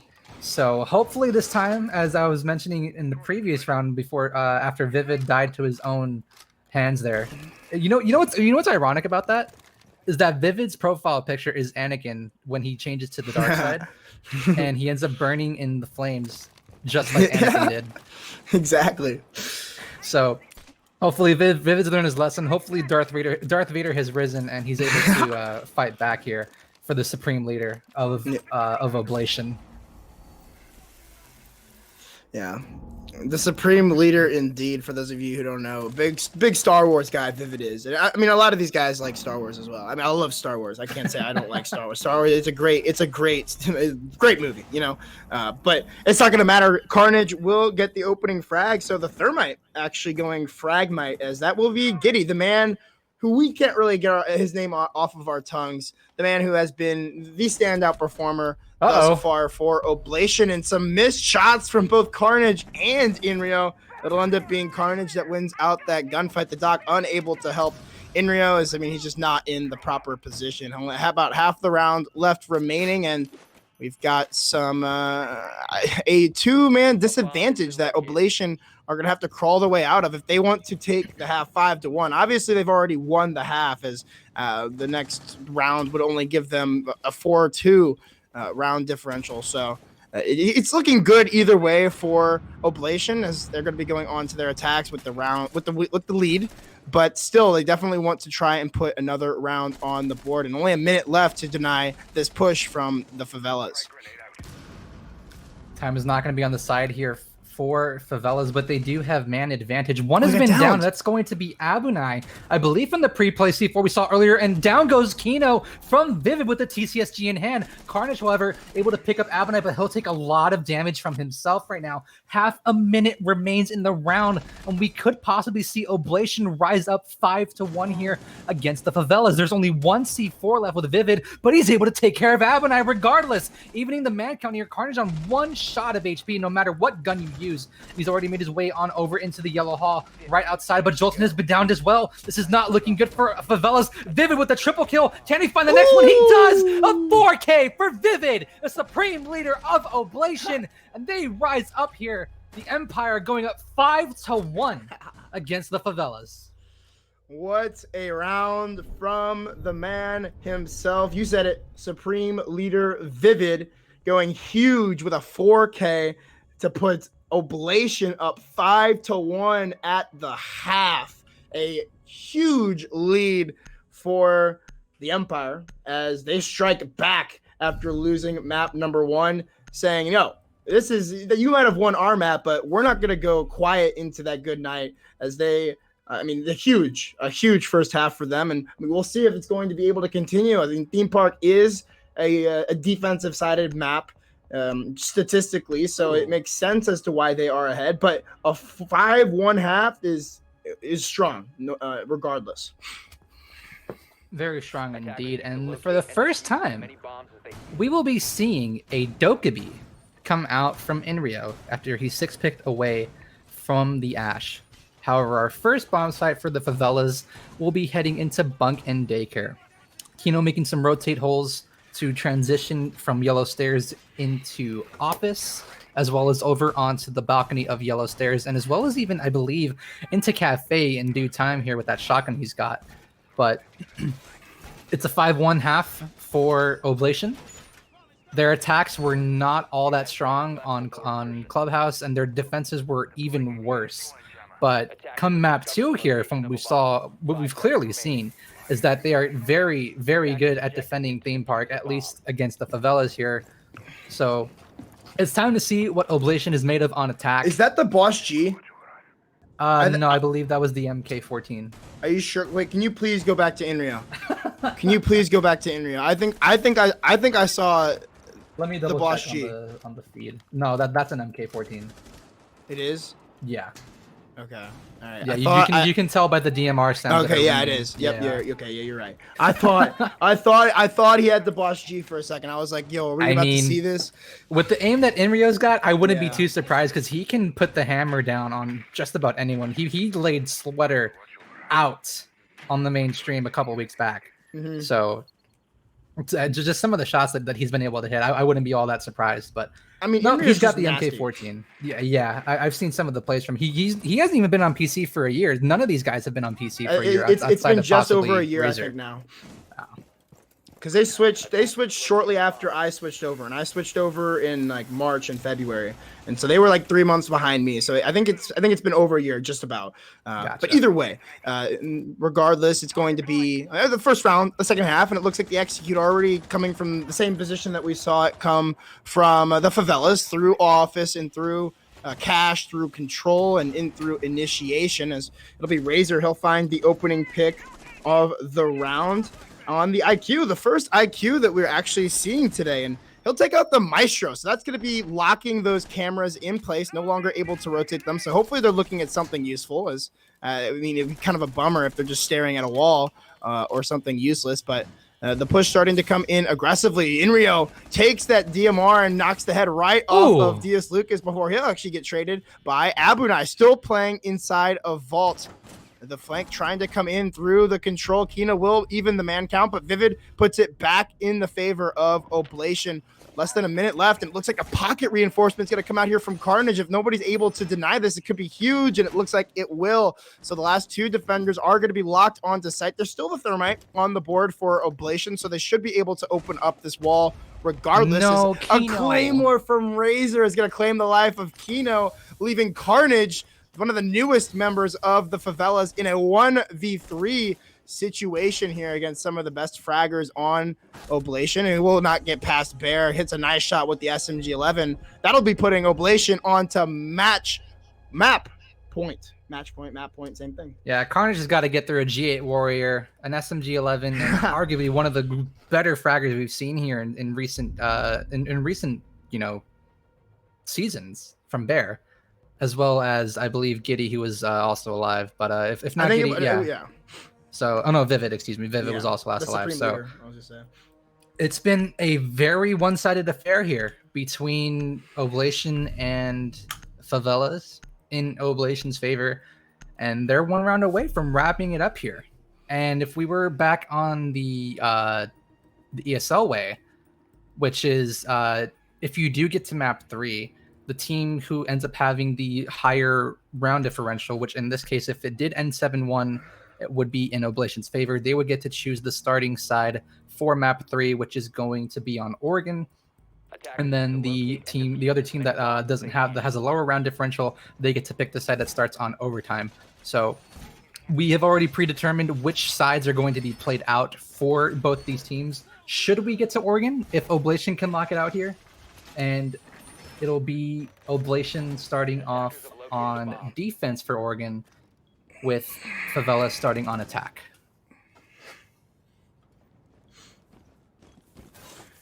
I don't really know what the problem is for the favelas. I think Oblation have they must have been. I guess they aren't watching the stream because this isn't being streamed. I always kind of forget that we aren't live anymore. But obviously they heard me. They heard me through the power of telepathy. they needed to speed up their attacks, and I think they've done a great job. Obviously, taking their attacking, taking the first attacking round quite swiftly. So I'm glad to see that. I hope to see more of it from Oblation. We might not get the chance to, as they are one good attack away from ending this map in a pretty convincing fashion.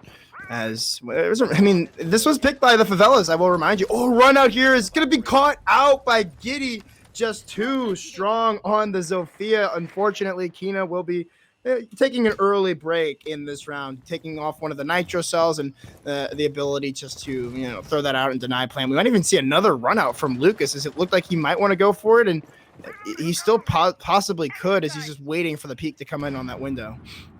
Possibly. This might be Giddy's first rodeo, but he is looking like a very well-seasoned player here in this first stage of the 2020 USCL. So going 8-5 on the board with 5 assists to his name as well. Very well played coming out here. But right now, Razor is going to be outside. A great pick to come through from Jolton. C4 is going to ring true, but a great refrag instantly to come through from Inrio, as the Dokkaebi calls will ring on out from the Logic Bomb. Half the round remains left here, as it's going to be DS Lucas, so we'll drop down into barrel.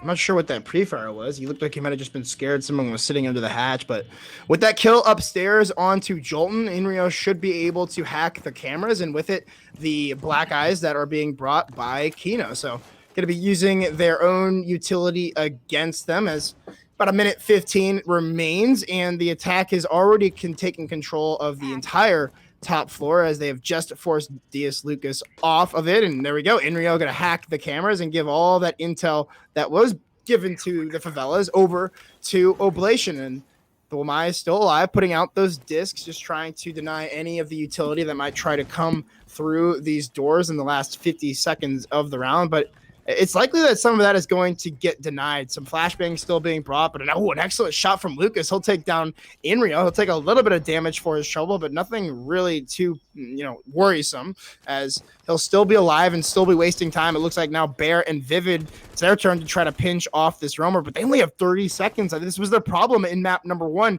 taking too much time trying to clear out these roamers, that they aren't really doing their due diligence when it comes down to the site, but they will find the kills, though. It's going to be leaving Carnage in the 1v3 situation. Time is on his side, however, so if he is able to find the kills and even delay a little bit more time, potentially he could win this round out for his team. The pre-fire is coming through. None will land, as there's going to be a rotate in through split. A down onto Bear. He pulls out the pistol. He takes down Giddy as well. Vivid is stuck on the plant. It's going to be hit 0-0. He will get that plant down. He'll go for the peak and connector, do a little bit of damage to Carnage, but ultimately it will be in favor of the Supreme Leader, clutching that round out. A huge map for the Thermite player, second in frags only to Giddy, and that will be map number 2 going in favor of Oblation. We'll be heading to Oregon, ladies and gentlemen. Sheriff Giddy being on top here for Oblation in map number 2 of Theme Park. So we got a map number 3 on our hands, our first map number 3 that we're going to be casting inside of stage 1, Razors. Let's go. I'm excited. I can't wait. That was just a much better map for Oblation. Their attacks were much better. They were able to get the picks that they needed and pick off those roamers. So obviously, all the complaints that I had against Oblation from map number 1, they fixed them in map number 2, and that's just great heads-up play and great adaptation coming out from them, Oblation. So I'm excited for Oregon now. Oregon has been played so much since its comeback, and it's almost like the map never left. Exactly. Obviously, it's gotten they're making up for lost time. Yeah, and it shows that the map is very well loved by players far and wide, and within North America itself, we've seen it a lot within the United States division. We've seen it a lot being played here inside of the United States Challenger League, and it's just a very fun map to play overall as well. It's very well balanced. It flows very nicely. And I'm very excited to cast this map 3. The Favelas have lost their momentum very early on, and after pretty much dominating Clubhouse despite losing a few rounds here and there, they ended up being practically non-existent outside of one round. And Carnage very nice try from Carnage there in those two situations. He had to be put up to clutch up 2 1v3s, and the first time was a smoke. He wasn't able to get anything. Second time he finds 2 picks, but couldn't win out the 1v1 there against Vivid in the end. And these youngsters from Oblation, their first ever true season of competitive inside of Challenger League, and they've played qualifiers back on 95 Bulls, back on the 2014 Spurs, as they call themselves. They really like basketball a lot, these guys. They like sports, I guess. They like sports, yeah. So in general. So yeah, we will be taking a short little break though while we give the teams time to get some water. Of course, we need to get some water as well. So don't go anywhere. I assume there will be a cut, but either way, don't go anywhere. We'll be right back.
Hello, ladies and gentlemen. Welcome back to our final map in our final series of Stage 1 between Oblation and the Favelas. We've seen Clubhouse be won out by the Favelas 7-4, and we just witnessed a dominating performance led by none other than Giddy on Oblation. 7-1 on Theme Park for our third map.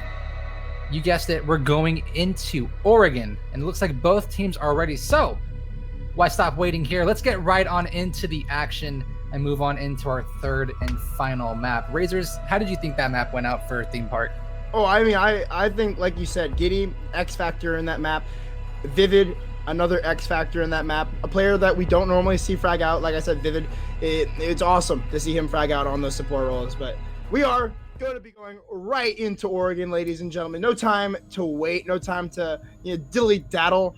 It's Oregon. And like you said, this map has been played so much. I feel like EU is literally just an Oregon simulation. And it's been played a lot in Tier 3. I've casted it quite a bit in Tier 3. Tier 2, I've seen a lot of some of the teams play it. But I expect another Thatcher ban, unfortunately, to come through. Oh, it'll be the Maverick to be first by Oblation. So, I mean, that makes sense a lot. It's the first time we're seeing Maverick banned today. So that's going to be making, at least if the Thatcher gets banned out as well, it's going to make, opening up those walls that much more difficult. Yeah. My first instinct there was to be like, oh, they're nerfing Kino. But Kino wasn't really able to have that much of an impact. But, having Maverick and Thatcher off the board is going to be super tough for the attacking side of Favelas. And even when Oblation heads on over to the attack, hopefully for both of these teams, when they've practiced Oregon in scrims, they've tested out both a Thatcher and a Maverick ban. No Amai coming through is going to make the attacking a little bit more easier. Is going to make attacking a little bit easier. They're also getting rid of that deployable shield that comes with the Amai. So, but they'd rather burn out one extra piece of utility compared to having to use a shield. So they'll be burning out the same amount of utility either way. But with no Kaid coming through here, this is going to be very interesting. Yeah. I'm excited to see how this map gets played out because it's been a while since I've seen Oregon get played with both Thatcher and Kaid ban. Because back when Kaid was first released back in Wind Bastion, a lot of our first instincts were that if you ban Thatcher, you need to ban Kaid because you cannot get the hatch open even with the Maverick. But at the time, we hadn't really experienced with Maverick enough to open hatches even if they were Kaided. But over time, we've seen players such as Mert, we've seen Kino, even on that last map, we've seen a multitude of players come out. Yeah, Sexy Cake too from Team Liquid. Mm-hmm. We've seen a multiple amounts of players within Pro League and Challenger League able to utilize Maverick to high effectiveness. But first 6 pick on the round, we'll see Razor switch off of Mira into Echo. And there is no IQ being brought here because with no Thatcher being ran, Abunai has dawned on the Cali. So we'll finally see the Echo go unbanned, and I mean there it is right there. Immediately you see Razor 6 pick onto it. He hit it for the time being, just so that way the Favelas don't get any ideas to bring out an IQ. Any excuse that you can get to stop the enemy team from running IQ, the G8 I should say, is like a useful one. Is that gun? I mean, we see. It's been all over Twitter. It's been all over Pro League. G8 crutch. So it's nice, to not see. We haven't really seen IQ be brought today. She's only been brought in 2 rounds today, out of 21. So it's been nice. It's been refreshing to not see that crutch being played. I mean, obviously, neither of these 2 teams need it. They're all well skilled enough to they don't need that kind of a crutch. I mean, it's just nice to have, especially if you're on attack. It's got so much ammo in it. Oh, I love that gun. My honest opinion with the G8, it wouldn't be so bad if one, it didn't have angled grip. And the only issue with the G8 before Amaru was a thing was that the reserve ammo was so low. Because you had 51 to start off with 50 in the mag and 1 in the chamber, and then you had another say 150 in reserve. So that's 201 bullets to work through. It's not nearly enough ammo to effectively use, because halfway through the round, if you're pre-firing everything on an entry, you're going to be left to just using your pistol on the IQ, which, although despite it, being a great pistol, it's not going to be as effective compared to, say, a 416C or an MP5 SD or hell, even all the. Yeah, I mean, I 100% agree. Definitely matching up very well with those guns. Oh, a grenade comes flying in from the hatch. Going to deal a little bit of damage to Inrio as he just narrowly gets out of the way, and going to be the rest of this push following through. Will be the nitro cell, the first one from Bear. Is it looks like he's going to decide to rotate out and go for a pocket reinforcement, likely. Looks like that's exactly what he's doing. His pillar control is in favor of Jolt and taking this position fairly aggressively, as they were able to knock out Inrio, who was previously playing there. And looks like the Habana will use her third set of X Kairos on the single wall looking into side. So whoever is playing on pillar is going to have a nice angle. It looks like, was it muted? I guess there's a mute jammer on that wall, and with no Thatcher, they're not going to be able to open that up. So excellent play here from the mute. It's Inrio. He'll even get really close. He'll deal a little bit of damage to that player inside of the construction. The construction room is some more drones will come through. Still some denial here. 2 Echo drones still up for Razor's. A grenade just barely misses the mark. This Nitrosol is going to do a huge amount of damage. It will take down Carnage, but there is still a player inside of the site. Only 30 seconds left, and all the angles being held here by the defense. The plant starting to come down from Jolton, but there's nothing here to deny it. It's perfect cover from Kino, as he'll find 2 huge frags. It's now a post-plant position for the Favelas, as they will fall quickly out of the site. It's all up to Razor and Giddy. They'll finish up the down onto Kino, but there's still 3 more attackers left to play with. And Razor, he might actually just stick this plant, but no, he will come off of it. Razor is there for the cover up, as there'll be a couple kills going either way. Now all left up to Razor on the Echo. Isn't able to find Diaz Lucas, as he'll find a double to end out the round. A nice round there from the Favelas, as they were able to just get control, get into the site, and cover the plant when needed to. Well played by, really, Diaz Lucas. Well covered by Diaz Lucas and Kino. Yeah, Kino being so clutch there for Favelas on the solo pillar right down below in the basement. And unfortunate for Oblation, they were not expecting Kino to be there. The first one died, and it just looked like Inrio didn't either hear the call out or maybe thought Kino was going for a reload, given that it is the Type 89. But Kino able to do so much work and provide excellent, perfect coverage on the plant to get that diffuser down.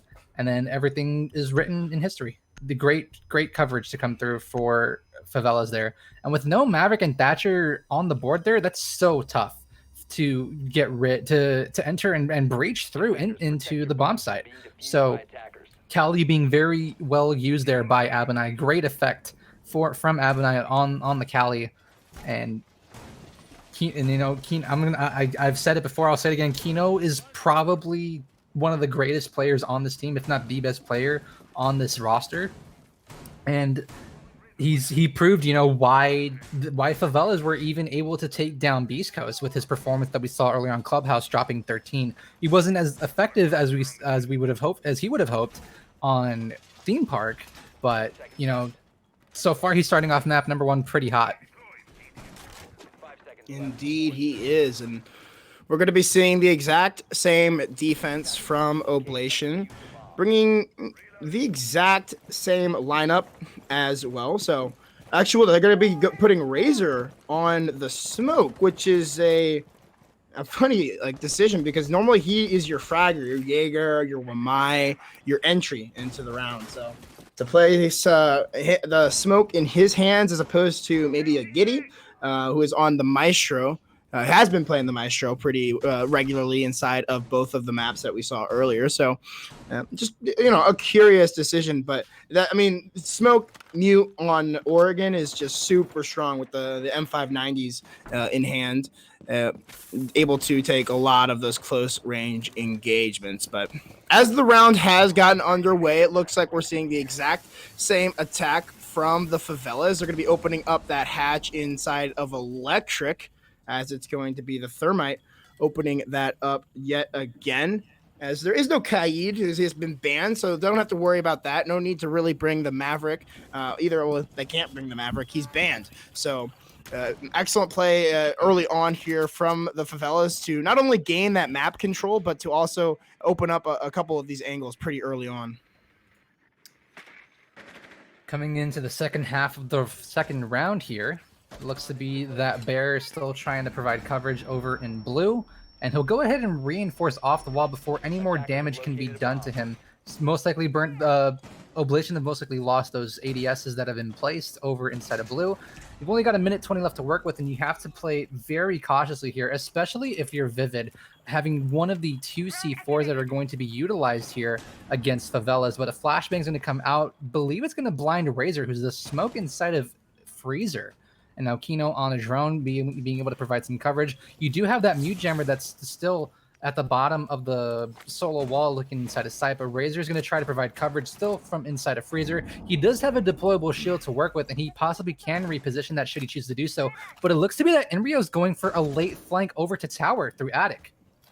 Yeah, that could be the impact that they need on this round. It sounded as though one of the walls may have been impacted above. It definitely wasn't Inrio. He doesn't have any impacts, but holding this angle will hit a nice headshot on to Abunai. So taking out the Cali, not going to have any of those, charges in his pocket anymore as the execute looks to start to come down from the Favelas. This angle still being held by Razor inside of the Freezer. So as long as he is able to persist, it's going to make it that much more difficult for the plant to come down. Some toxic babes coming down from him himself. He will toss out the last one, but it's actually going to be a run-in from Carnage. He's going to try to plant in the cubby corner right here. This is going to be perfect cover from Kino and Lucas, getting 3 kills for each of them.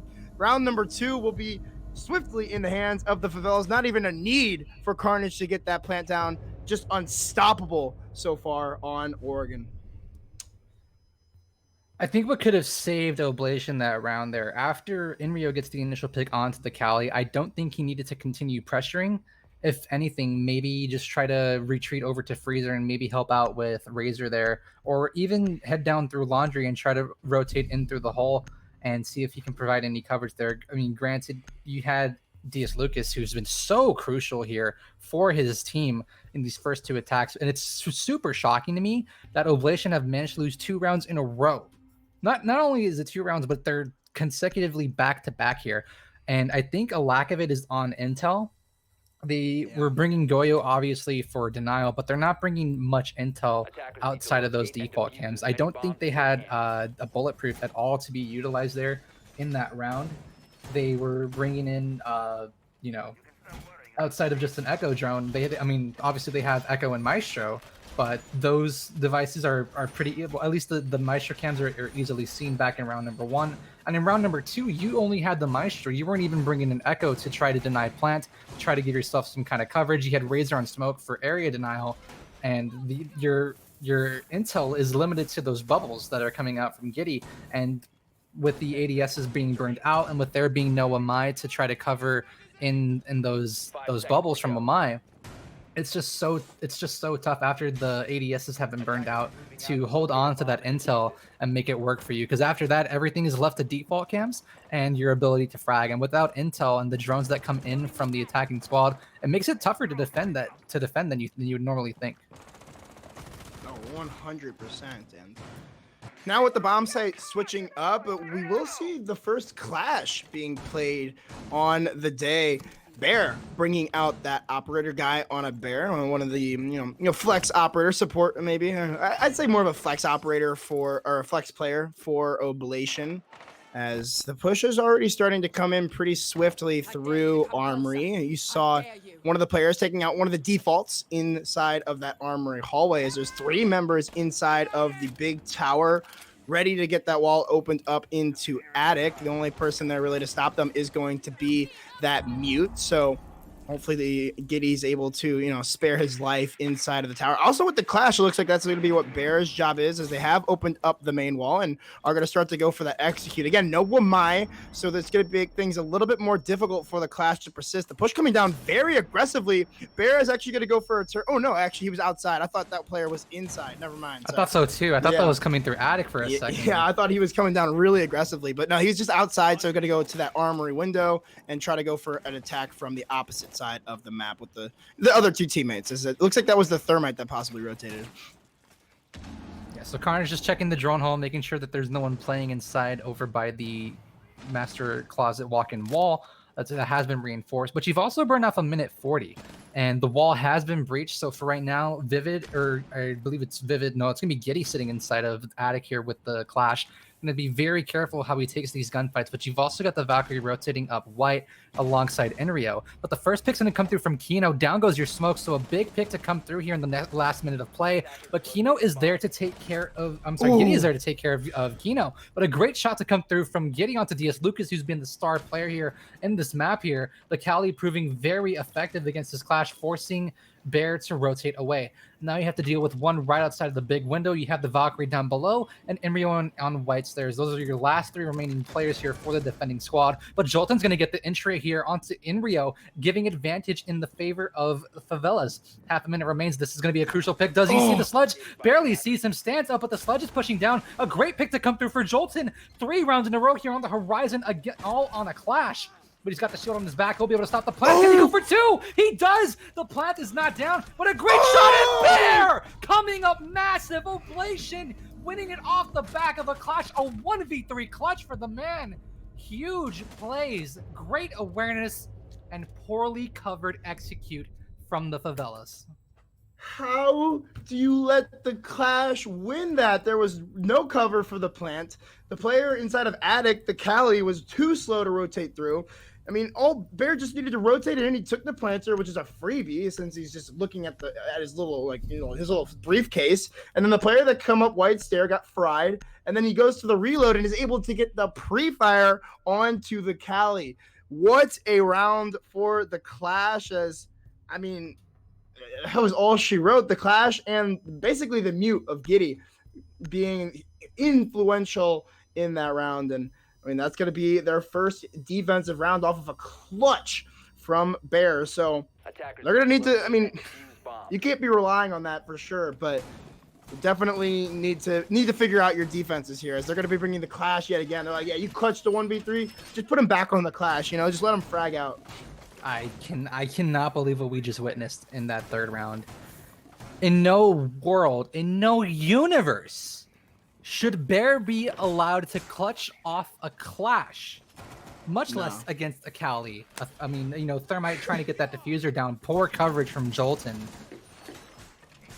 Absolute madness from Bear in that previous round, and we'll be heading downstairs for our third attempt to come out here from Oblation. Hopefully the Clash is going to be enough. You're bringing the Maestro for breach denial, and with there being no Kaid, you're forfeiting the mute in favor of the Bandit this time around.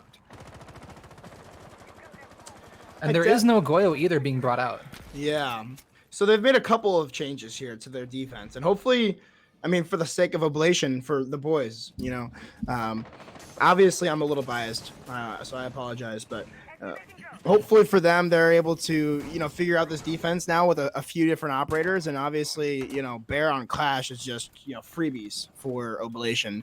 So definitely they need to try to deal with this Cali early, as that's really the only direct counter to the Clash. Yeah, you have Jolton with the grenades, but that's a lot more difficult to get into the right spots in order to take out the Clash. So, and with ADSs all around, it's likely that's not going to happen. So we'll be the opening down. It looks like Lucas gonna get downed from somewhere.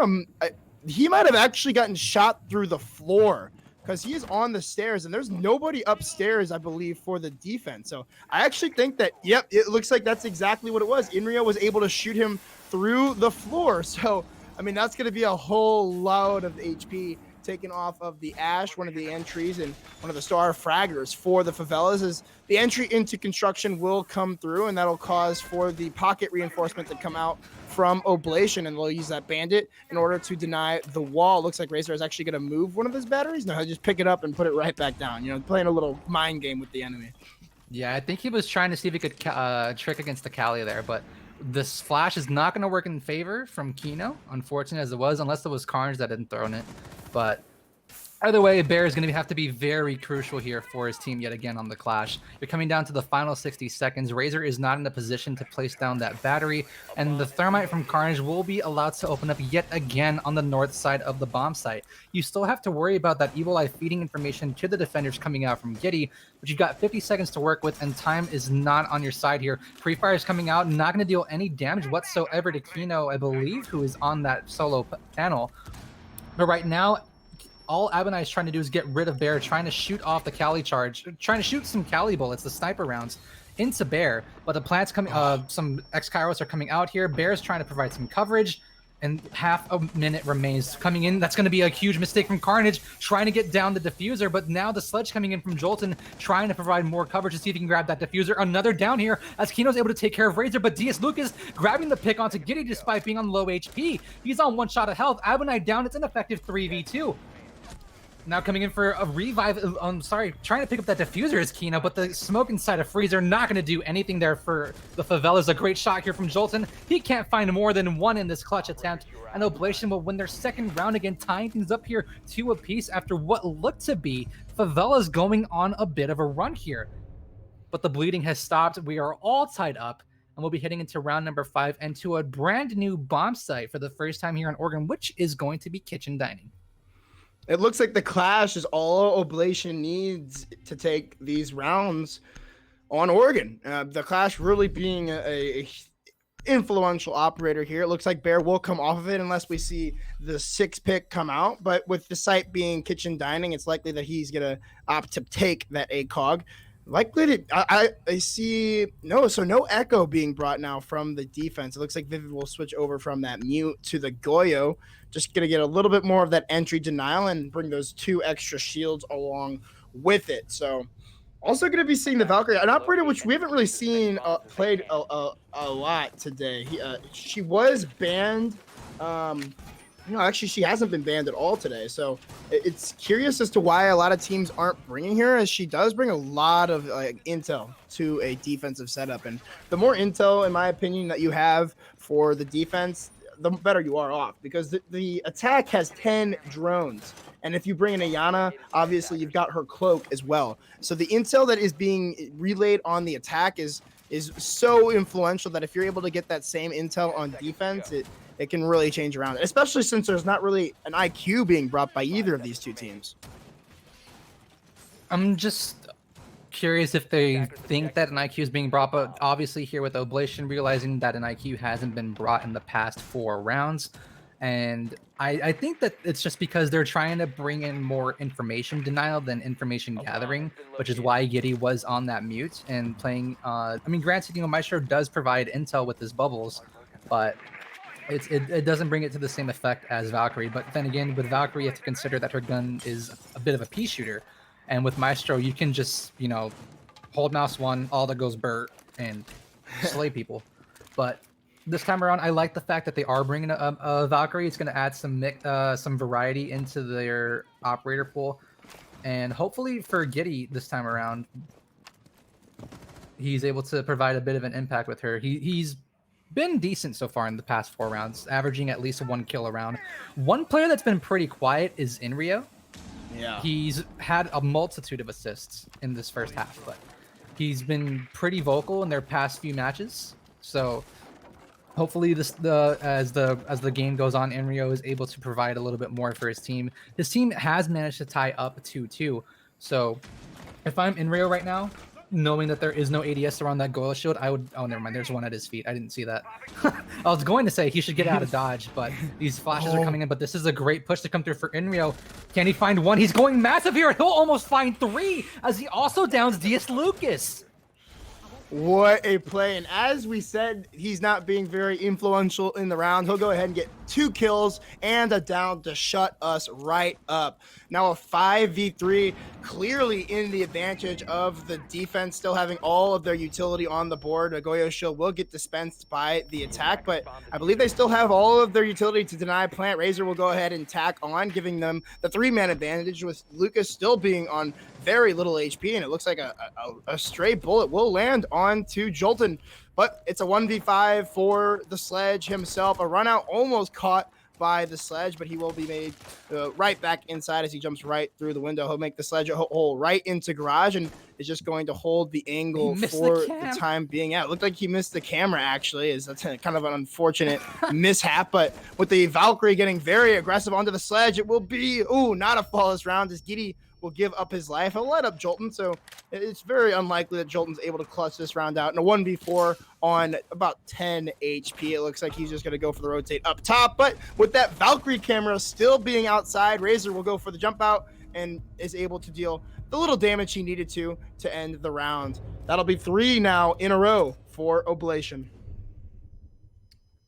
Favelas go on a run of their own, and Favelas go on a run, and then Oblation goes on a run of their own, picking up 3 rounds in a row, as you just mentioned. In Rio, the man we were talking about being super quiet, going absolutely nuclear for his team in round number 5, able to take care of 2 members on the Favelas, including both Kino and Carnage. They're 2 primary hard breachers.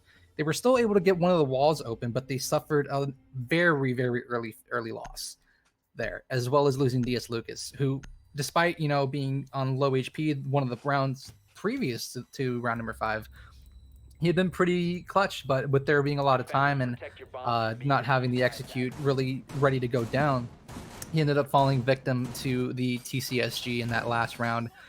First time we're going to be seeing a Mozzie here on Oregon, as we saw Mozzie being played once, if I'm not mistaken, and only once on Theme Park, which was with Razor as well. I'm sorry, it was with Inrio, not when Inrio passed the Jaeger over to Bear. But the Clash proving to be very effective, hopefully for the Favelas side, and they realize of how effective the Clash is. So once they switch over to defense, they'll start to incorporate Clash as well, unless they already have some Clash strats that are already being used in their arsenal. So right now, for Oblation to be in good hands, they need to win this next round, because those first 2 rounds were super poor and super crucial for them to have won, and they ended up losing it out to Favelas in a pretty awkward fashion.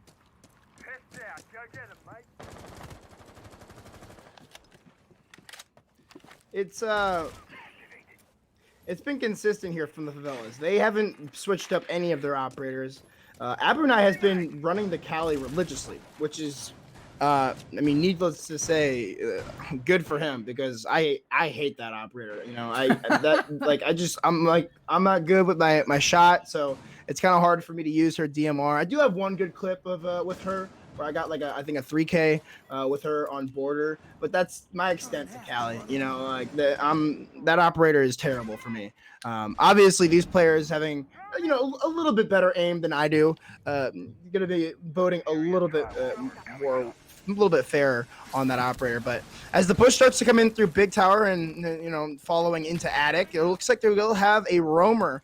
Will be, I believe that was Razor down below, the Mozzie inside of the laundry area. So I could be very influential. There is no Nomad being brought by the Favela. So if there's no flank drone or Claymore to possibly stop him, it could be a free flank for the Mozzie. Not really seeing too much of that roaming play from either of these 2 teams, or any really real flanks coming out in the first 2 maps. So could catch the attack by surprise here if they're unaware of it.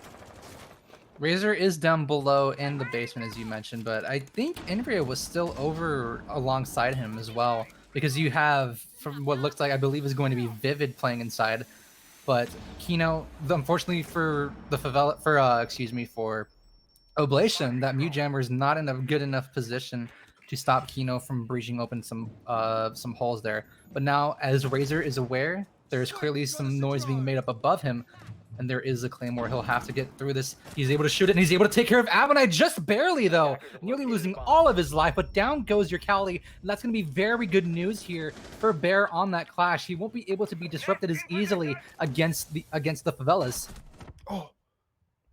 Oh, an aggressive peek coming out there from Vivid. He's going to deal a lot more damage to Kino than it was dealt to him. And actually a smoke canister going to get taken right out of the air. But Jolton will come up for the flank. He'll find one of those roamers. He spots the second one on the freezer stairs and the rotate in through side. It'll be Vivid to meet him with the SMG-11 of all guns. Both the SMG-11s coming alive here, as it's now going to be a 1v2 for Jolton as he somehow let Razor rotate up. I'm not sure how that was allowed to happen, but that'll be the round either way. Giddy with that SMG-11, 3 kills for the SMG-11 that round, and that will be the 4 rounds in a row that Oblation need to take the half, 4-2, as we now rotate to their attacking half. Giddy wrangles up his prey there as Jolton falls. And this has been 4 rounds in a row to note for Oblation. We'll have to see if the Favelas decide to bring in a clash, but for the moment, they're going to be bringing in a Mira for a basement defense. And it's not something that we've seen a lot of. We didn't even see it at all here from Oblation, but a Ying is going to come out instead of a Nomad. This could either be very beneficial or it could come to bite Oblation in the butt this round, given that at most you'll probably have 2 Claymores, given that IQ will also probably be bringing in breach charges, possibly. But we are heading down into the basement, so those breach charges will be null and void. So I want to see where Jolton places these mirrors. It looks to be that he's going to be placing at least 1 to face down into blue, but if Oblation decides to just not even worry about that, then that mirror is completely rendered useless. So they're going to be they'll be placing both, or at least 1 looking at the east side. So at least 1 watching construction, and it looks to be maybe another one watching construction as well. I'm not so sure why it would be that, but he hasn't put the second one down just yet. Yeah, he doesn't have any more reinforcements after he reinforces that hatch, so it could possibly be that he'll be putting it on the wall that Carnage is reinforcing, looking towards Freezer, which is going to be my next guess, since they've already got one on the wall looking over towards construction. Anybody that knows me, or not. Okay. There it is. Wow. We've seen that a couple times. It's kind of just to deny the rotate in there. So, but I'm just excited that we're seeing the Mira played. Anybody that knows me knows I love Mira. I always love a good Mira strat. I just love playing Mira. I think that the Vector is a laser, and if you can hit the heads, then, well, I mean, I'm not very good at hitting heads, but with the Vector, it seems like it's a little bit easier.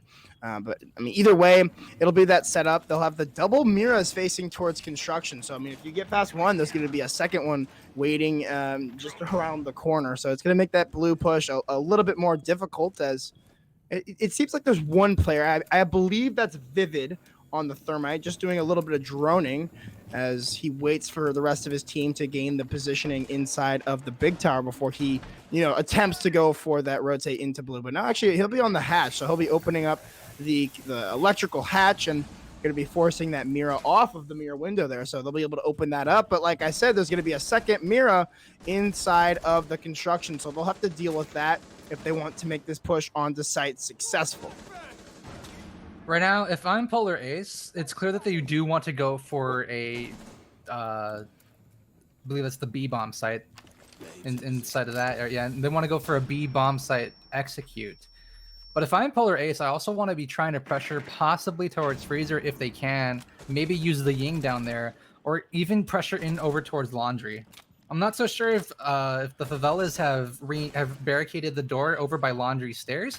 If they haven't, that could be really good news to come out here for Oblation. But Kino, okay. Sitting below Harry Potter is going to be taking care of Giddy very quickly, saving DS Lucas. A great bait to come out there. And now Kino tossing up a Toxic Babe. He'll have to deal with the Sledge of Bear. But there's only 50 seconds left in the round here. I'm not so sure how many Toxic Canisters that Kino has left in his arsenal.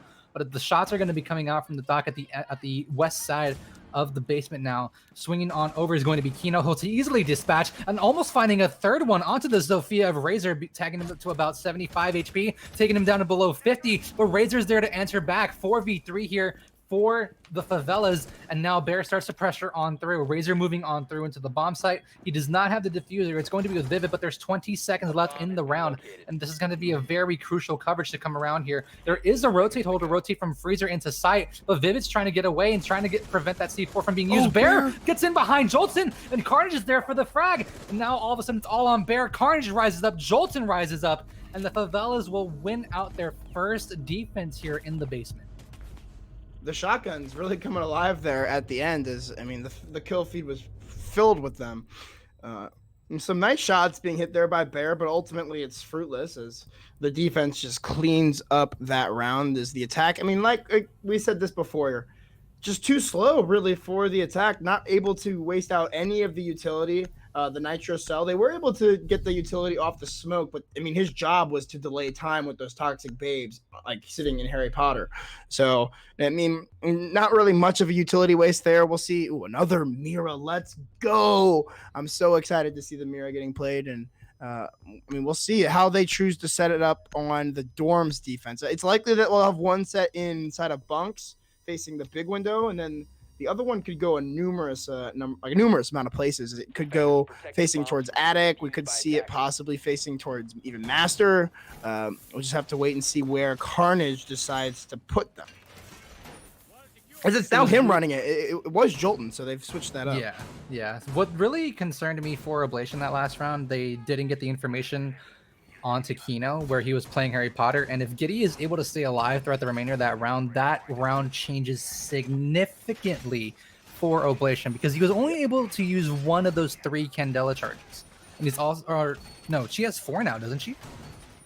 No, she has 3. She initially got a buff to 4, but I think she still has the remainder of 3 now. So I think so, yeah. And 2 either way, canisters. She would have had at least 2 or 3 more extra Candelas, more flashbangs to work with. But what really surprised me is that Kino wasn't flash, and normally, even with the Candela, if you're looking away, it still normally flashes you no matter the distance that you're from. But unfortunate for Giddy there, as he fell victim to Kino playing in Harry Potter below in the basement, and that's on Oblation. I'm gonna pin that on whoever was the primary droner, possibly Vivid, possibly Bear, maybe even trying to get that information down there, and they just left Kino undroned, undetected, and he was able to get that pick onto Giddy scot-free, and it influenced the rest of the round there for the Favelas.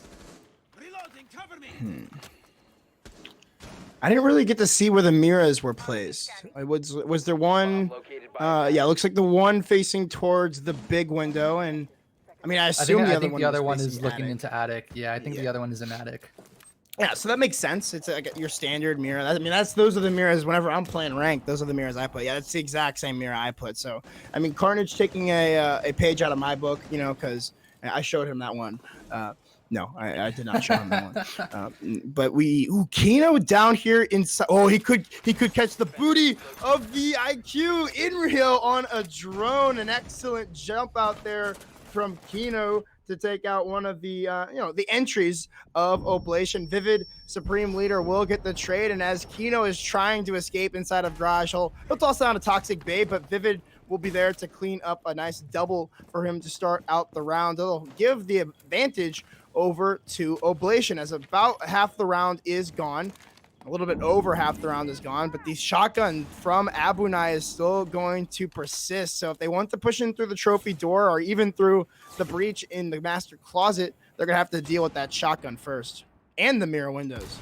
So Vivid's already got himself 2 picks in this round, taking care of both Kino and Jolton. I heard a Vector being popped off, but I thought it might have been Carnage, but no, it's Jolton. However, DS Lucas will be taken care of by Razor, who gets refragged by Abunai, and Giddy is there for the instant retrade as well. 3v1 here for Carnage, yet again, the 3rd time in this series, as he creeps away from the 2-story dorms. Now moving in, he's able to take care of Giddy. That's huge. Down goes the Capital. But now you got to worry about one sitting inside of attic, and if Carnage plays this right, he can take care of both Bear and Vivid. 30 seconds to go, though, but Bear making the smart decision to rotate away from attic. I love this rotate to come out here from Bear to move on over to Vivid, so that way he can provide coverage and they can take this 2v1 against Carnage very well. So now as Vivid starts to push on into the bomb site, Carnage will start to hear the plant going down at this very second. Now he's got to worry about Bear covering from the door. Can he land the headshot? He won't be able to do so. Carnage unfortunately loses his life there, and Bear and Oblation will rise up yet again by another 2 rounds.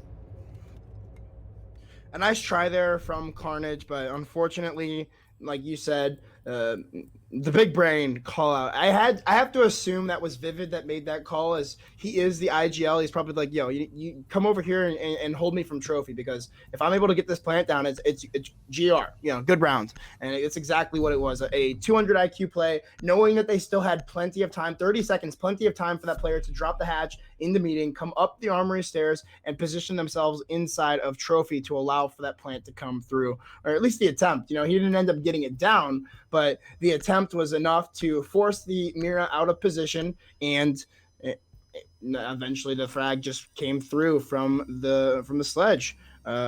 So excellent round there, as we're going to be entering round number 9, and it'll be a 2-round advantage as we go to meeting and kitchen for the Favelas. This bomb site, if I'm not mistaken, is probably has the highest defensive win rate. At least from what I've heard on from Kicks and Intero and from NAL and Stokes and Blue and all that.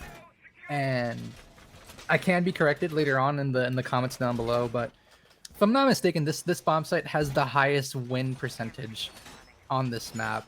And a lot of people were kind of skeptical about this bomb site when it first came out, but obviously from what we've seen in the results, the teams have been very, very beneficial in this bomb site on defense. And it was really curious to me that we never got to see this bomb site played out by Oblation. Instead, Oblation offered to go kitchen dining instead of meeting kitchen, which is when Inrio finally, rose from the ashes like a phoenix and got himself those 2 crucial frags that he hasn't been able to find since. But right as we're talking about him, watch, he's gonna pop off this round. Exactly. I can almost guarantee it. Exactly. I can almost guarantee it. That was what happened last time. Last time you were like, yo, Inrio's been kind of quiet, and then he immediately just was like, yo, you think I've been quiet, Chris? Let me just walk up this hallway real quick and find a 3K. But yeah, Inrio, one of the best players that I've had the privilege of casting. He was dominant on Xbox, and even playing ranked games when I have the pleasure of doing so. Whenever I get the invite from either him or Giddy, it's random, I don't always get it, but when I do, I'm always like, accept, because I'm always down to get some freelo with either of those 2 players, as it will be Razor to find the opening pick of the round. That will be Dias Lucas, an immediate trade coming through, but the damage has been done really to the attack, as that'll be another kill to come through. You've lost both of your hard destructors now, so going to be making that vertical pressure a little bit easier on the defense. Giddy playing it safe here, going to use those fire bolts, but Abinai finally going to be caught. But no, the poor timing, but Giddy, however, is able to take care of Abinai. However, a refrag coming through from Kino down below inside of security is able to take care of Inrio, trying to hop in through the big window. Now it's 2v3 here. Giddy still has those smoke balls to use, and there is no Mira or Maestro being played, or even a bulletproof cam, but they will have to entry through into kitchen and move into, from dining and move their way into kitchen. But now from what it looks like, Giddy is just making sure that freezer is clear. The exothermic charge is starting to come around, but Giddy has to be careful of his hole here. He does see the leg, and he's able to take care of Jolson, who can't even shoot back. Equal man count here at 2v2. 50 seconds to go. Giddy has to be very cautious of how he pushes against the smoke inside of security. And now Vivid able to have that drone be watched by his teammates. Oh, he's so have the mute over on the other side of kitchen, but for some reason right now it's not there. The execute is not able to happen. Kino thinking about dropping, possibly going for a freezer flank, but now the mute is starting to rotate up onto the bulletproof shield. Onto the deployable shield. Excuse me.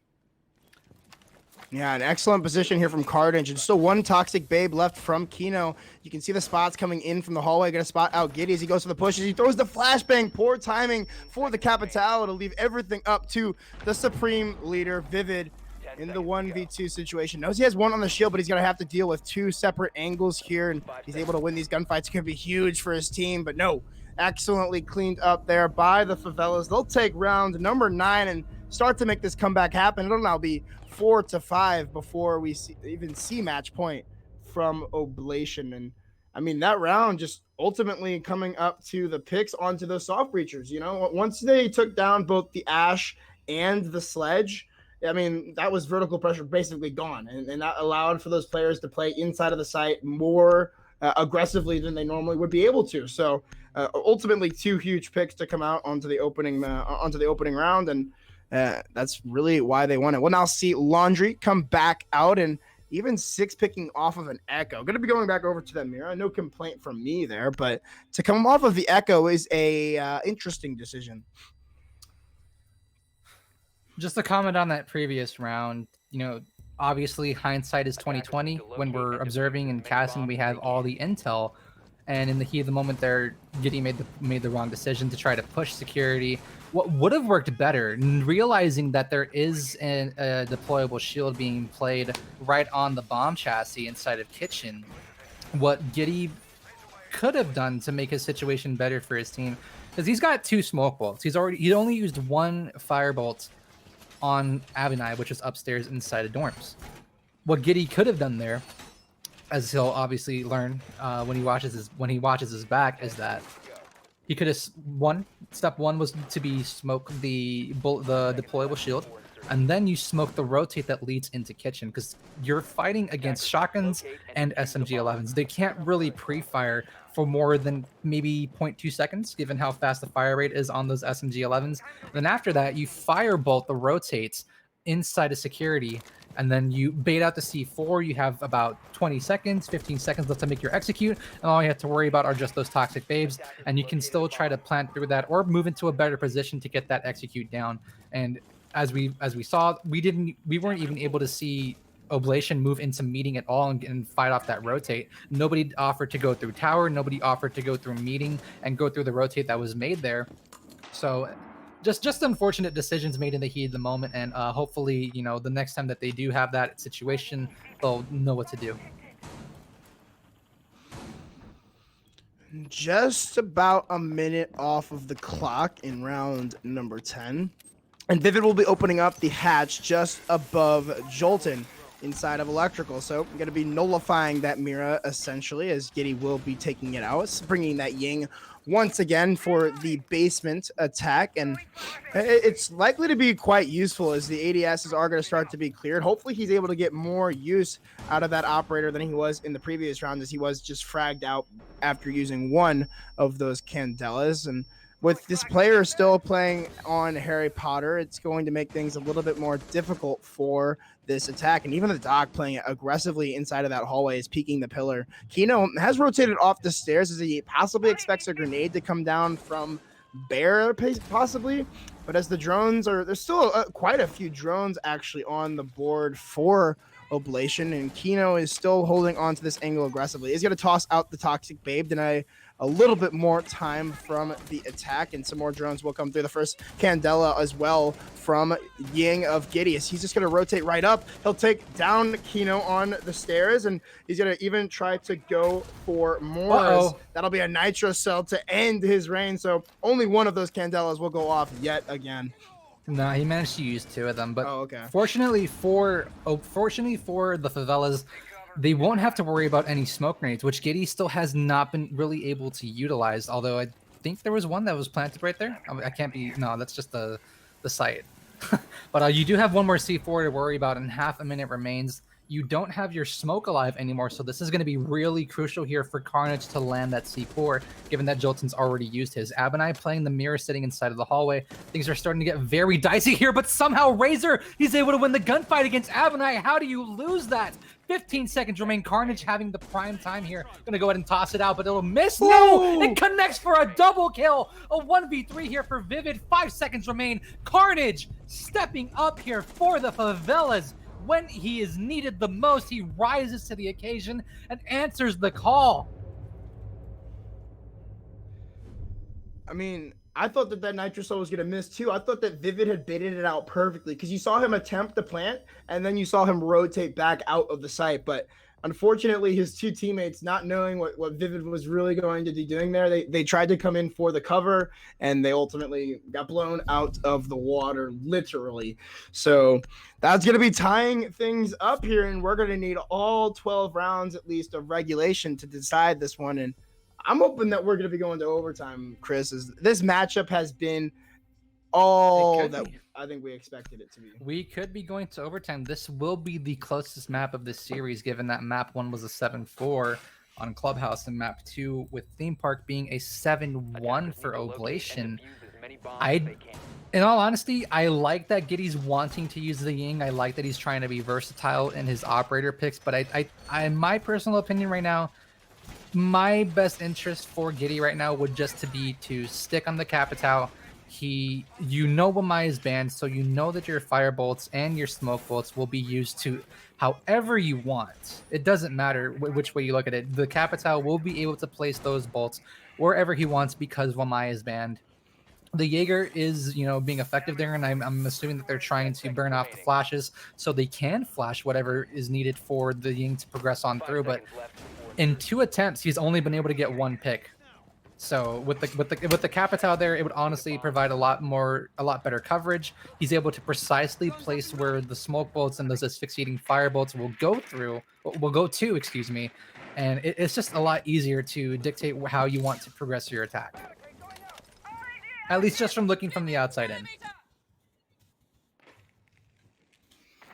Definitely agree there. And as this round progresses, we'll see exactly how the round unfolds. But with a little bit of an extended roam inside of meeting and with some interesting cameras. Wait, was that camera in the wall? It honestly looked like that camera was in the wall, which is a glitch. I don't know if you've heard the of one it. in attic on the. I think it's behind the fan. Oh no. Okay, I think I see which one you're talking about. Yeah. That one, no, that one's on top of white stairs. That one is it's like a little metal casing, if I'm not mistaken. Okay. So because I don't know if you. If oh no, that's armory. No, that one. I'm pretty sure that's fine. Yeah, you're right. I think it looks like it's inside of the window. So. Yeah, that's watching the rotate from the outside of armory window. Yeah, but there is a glitch tries to rotate up right now. Stairs. You are able to throw the cameras actually inside of walls, which is, it's so OP. Like, they're even able to go outside of the map too. Like during the prep phase. Like I was in a ranked match with someone that was doing it the other day, and he was throwing cameras outside during the prep phase. It was pretty gnarly, like what they were able to do with those cameras. As Carnage is just trying to go for the drone. Unfortunately, it will escape his grasp and live to fight another day and gather at least a little bit more intel. So yeah, there's the camera. So not being a glitch, as you obviously saw Inrio able to take that out. And a man who hasn't really had the map or the series that I think a lot of us expected him to. One of the top performers on Oblation, nasty aim, and hasn't really been seeing a lot of success here. So hopefully for Oblation's sake, he's able to, come alive at the end here and take the map for his team. It looks like Razor will find the entry downstairs onto Abunai. So that will be your mute off the board. One of those nitro cells is going to be key when it comes time to execute. The trade will come out from Jolton as he'll be downstairs as well. So another nitro cell to be played out for the round. And not much time left for this attack. Again, time being an X factor for Oblation.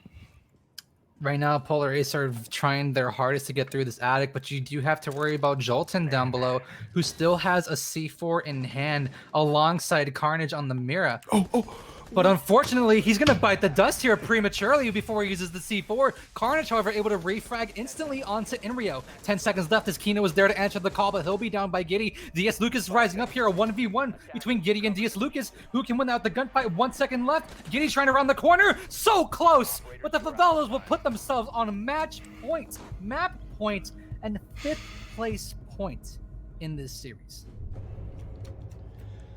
Again, time being the factor for Oblation. Yes, they're able to clear out all the ground that they need to and take off those nitro cells, but what's it worth if the time on the clock ticks out before you're able to even try the plant? I like what we're seeing from Oblation, and it's been working for them, but their attacks have just been not there, and it's been showing. They were up 5-1 at the half, right? So, or at least 4-2. They were up 4-2. Yeah, they had a 5-3 lead, and they've lost 3 in a row. Yeah.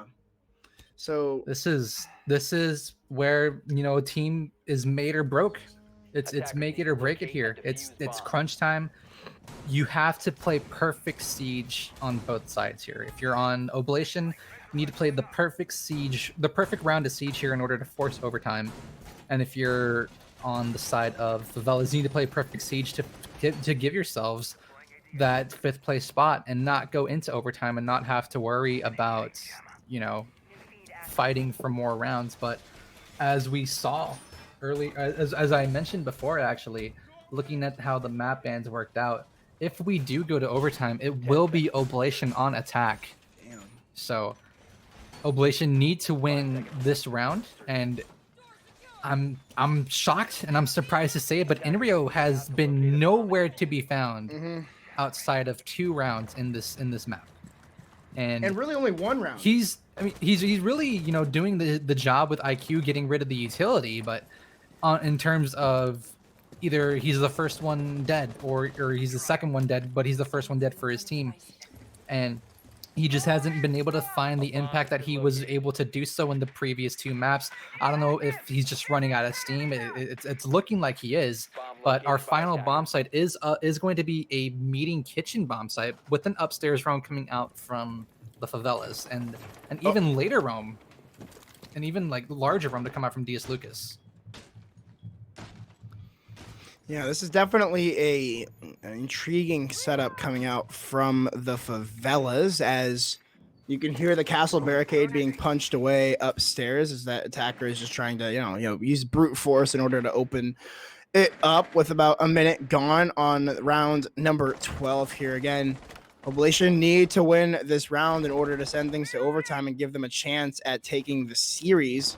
This is map number 3, and I don't know, this roam from the Favelas is just so extensive that if Oblation are able to read into this right, they could just be able to, you know, take out a few of the members and quarantine them off. But as Bear tries to go for the sledge, he will get met by the player playing inside of Attic. But Razor is there to get the frag, and Inrio, as we speak of the man, of course, he makes the play and he'll get his, you know, 4th frag for the map. Still not having the influence that we normally see him, but still an excellent kill to take out DS Lucas. So Inrio was finally able to put himself on the board, picking off Abunai, but you've also burned off 2 minutes of the round here.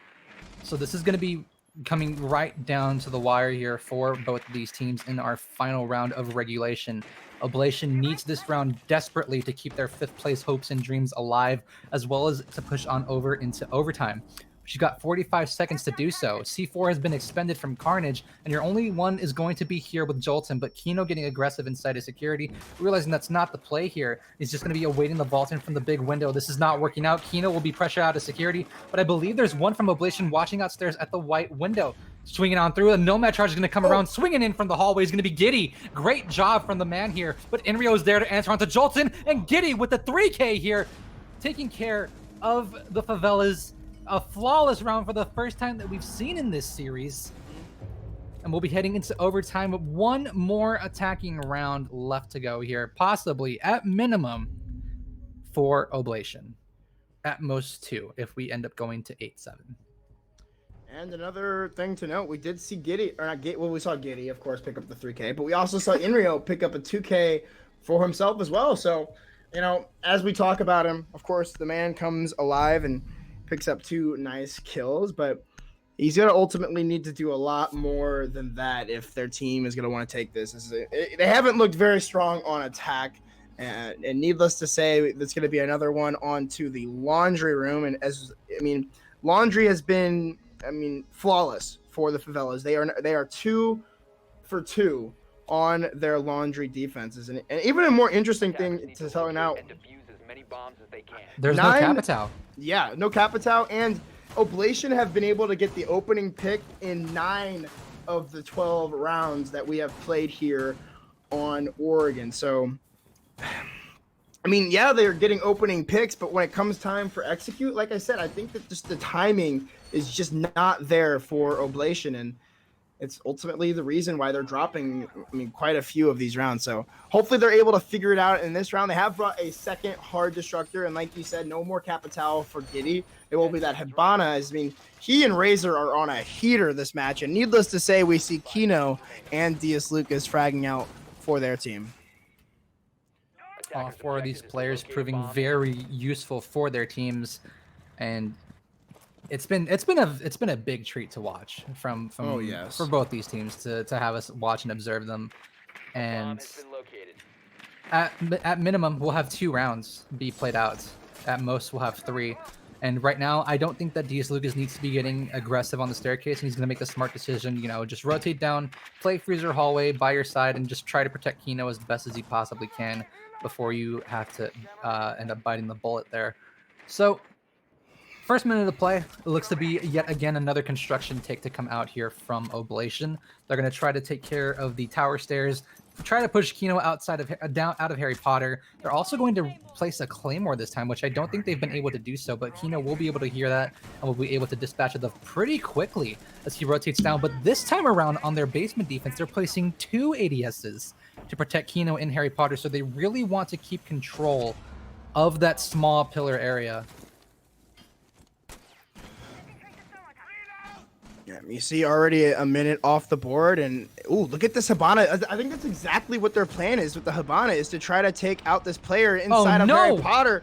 But it doesn't matter. Kino will continue his dominance on Oregon and take the head right off of Giddy. The opening pick this time going in favor of the Favelas. It hasn't been that way in the majority of this matchup, but it will be this time around, as it will be a second kill for Kino. He's unstoppable as he tries to peek this hatch. He'll be able to rotate right back into the site, and with a dock on the board, he should be able to get back up to full HP. With 1:15 left in the round, it looks like the first round of overtime initially is going to be going in favor of the Favelas. But if the last 3 members on Oblation have anything to say about it, they are going to be able to stop this with the aggression that they bring.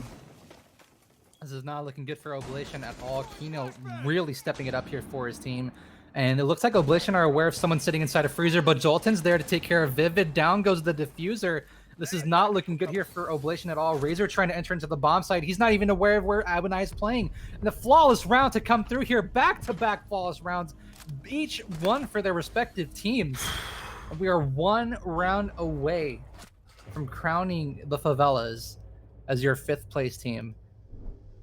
As we switch on over to defense, hopefully Oblation stick with that clash, as the clash was their only way of securing defense rounds from what we saw back in regulation in the first half. Yeah, the clash was really the saving grace of Oblation. So now that they get their chance to come back to the dorms in the defense, they're bringing a similar lineup as they did before. And again, dorms has been, I mean, that's their best site. You know, they're 2-0 on the dorm site, and as a few 6 picks come out, we'll see Abunai actually not play the cat. Oh, wait, okay. We'll see him not play the Cali. So that's actually interesting. He played it in all 6 rounds on their first half. So now he's going to be going with the Zofia, which is a, you know, a curious decision. I'm wondering if Favelas, I wonder if they're thinking that Bear isn't sticking on the ace and they can just frag and bulldoze over Oblation like they did so in the first 2 rounds that we saw.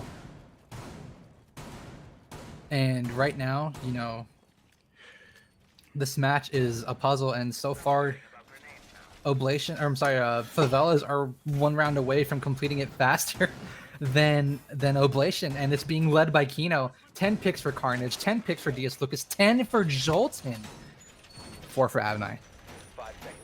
Meanwhile, on the other side of things, you have Giddy with 13, Razor with 11, Vivid with 8. You know, Bear, he's been a little bit quiet, a little vocal, but it's just been a very tough game for Inrio.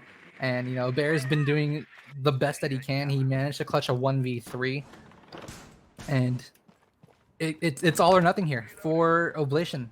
They need to win this round in order to push us to the brink of overtime and to secure themselves in that 5th place spot. And with no Cali being used here from Favelas, Bear is going to have the time of his life on the clash, unless Abinai is able to stun with the Zofia onto the Clash, and they're able to get rid of her that way. But with the Kali, you have 21 chances to do so, compared to just 2 from the Zofia. Yeah, you definitely have to be using those stuns to their maximum use, So it's going to make things a little bit harder, but ultimately it shouldn't be too difficult. It looks like she will have to use one of those impacts to disable the mute jammer on the other side of the attic wall. So that's going to be one bit of utility down. That's going to be due to not even bringing the Kali, or if you had the Kali, you don't have to waste that at all. So going to have to be careful of how he uses the second impact, as Habana will be the one opening up the wall into Master, or into that game's pool room, as we were about halfway through round number 14. And again, like you said, this needs to be a round win for Oblation if they want a chance to win this and take 5th place. But Jolton on the sledge, he'll get the opening pick on to Inrio, who again, just not having the best time here on Oregon. Really not having a good time on the match today, on the series. But Giddy, on the other hand, he's been on a tear. He'll find Kino, the other hot hand for the Favelas, as we ring down to about a minute. We'll be in a 4v4 situation with still a whole load of utility. Only 2 gas canisters, though, from Vivid, though, so he's have to be careful how he chooses to use those. Looks like he's going to be starting to toss out his second Toxic Babe, and it'll ring true. Oh. 1 left in the pocket there for Vivid, but these Zofia stuns are starting to come out from Abinai. Bear's going to have to do his best here to protect Giddy, but you also have to worry about Jolton. That'll be the final Toxic Babe to come out with 40 seconds left to go, as Jolton starts to look on over from Trophy into the bomb site. You have DS Lucas rotating into Master and back out, trying to rotate in with Carnage to get this plant down. This is not looking good here. Jolton falls as he progresses into the bomb site, but Abinai is there to answer the call. Can he take care of Bear? This is looking really tough here. Abinai trying so desperately hard, but Carnage is there to finally take care of the clash. It's all on Razor. Can he save the team here for Oblation? 1v3. He does have a C4, but the plant's already gone down. He'll miss his mark, but he's able to take care of Carnage. And now a 1v3 as he's trying to get intel with those drones that he's taking care of, but he's got to fight through Abinai and DS Lucas and Ash and Zofia all on the Mozzie here with the Commando 9 in hand. You have 1 sitting in attic and 1 right outside a big window. Razor trying so desperately as he's got 1 right outside a big window. Actually, no, I think he's in sight, but he's going to be taken care of. No! Abinai wins out the gunfight. It'll be 8-6 here. 4 members of the Favelas posting double-digit frags, and the Favelas will win it out 8-6. What a series, what a map, what a game. What a game indeed. I don't think DS Lucas could have put it any better. Definitely living up to the hype that I think we all expected it to. And it's not every day that you see 4 members on a team end up with double-digit kills. Nothing to be disappointed out of for either of these 2 teams. Obviously, both of their first seasons inside of CL, with the exception of Carnage and Abunai. All of these players have never been inside of Challenger League before, so except with Razor as well, I guess. So only those 3. So an excellent first season. 5th place isn't bad for the Favelas, and 6th place isn't that bad either for Oblation. Definitely a lot of experience that they gained inside of CL this season, and I'm excited to see how both of these teams come back next season and even into Pro League, if the Pro League qualifiers, if that's their next step. 15 for a loss for Giddy. You got to feel for the man, and I hate to bash on Inrio, but he was just caught at the wrong place at the wrong time in this 3rd map. Favela is doing a very good job of shutting him down after him being really, really hot for Oblation in those last 2 maps.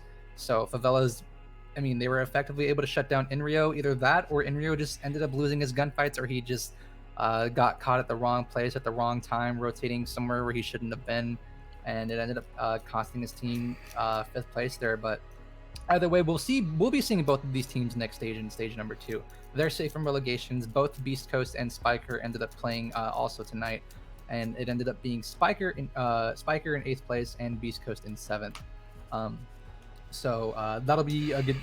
They were both 7-2s for Beast Coast, so they cleaned up they cleaned up Spiker pretty nicely there. Yeah.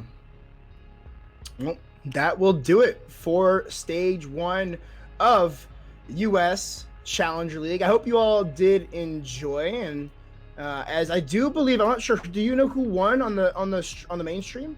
It was Last Dance. It was Last Dance. Okay, well, good. I'm a big fan of Last Dance for sure.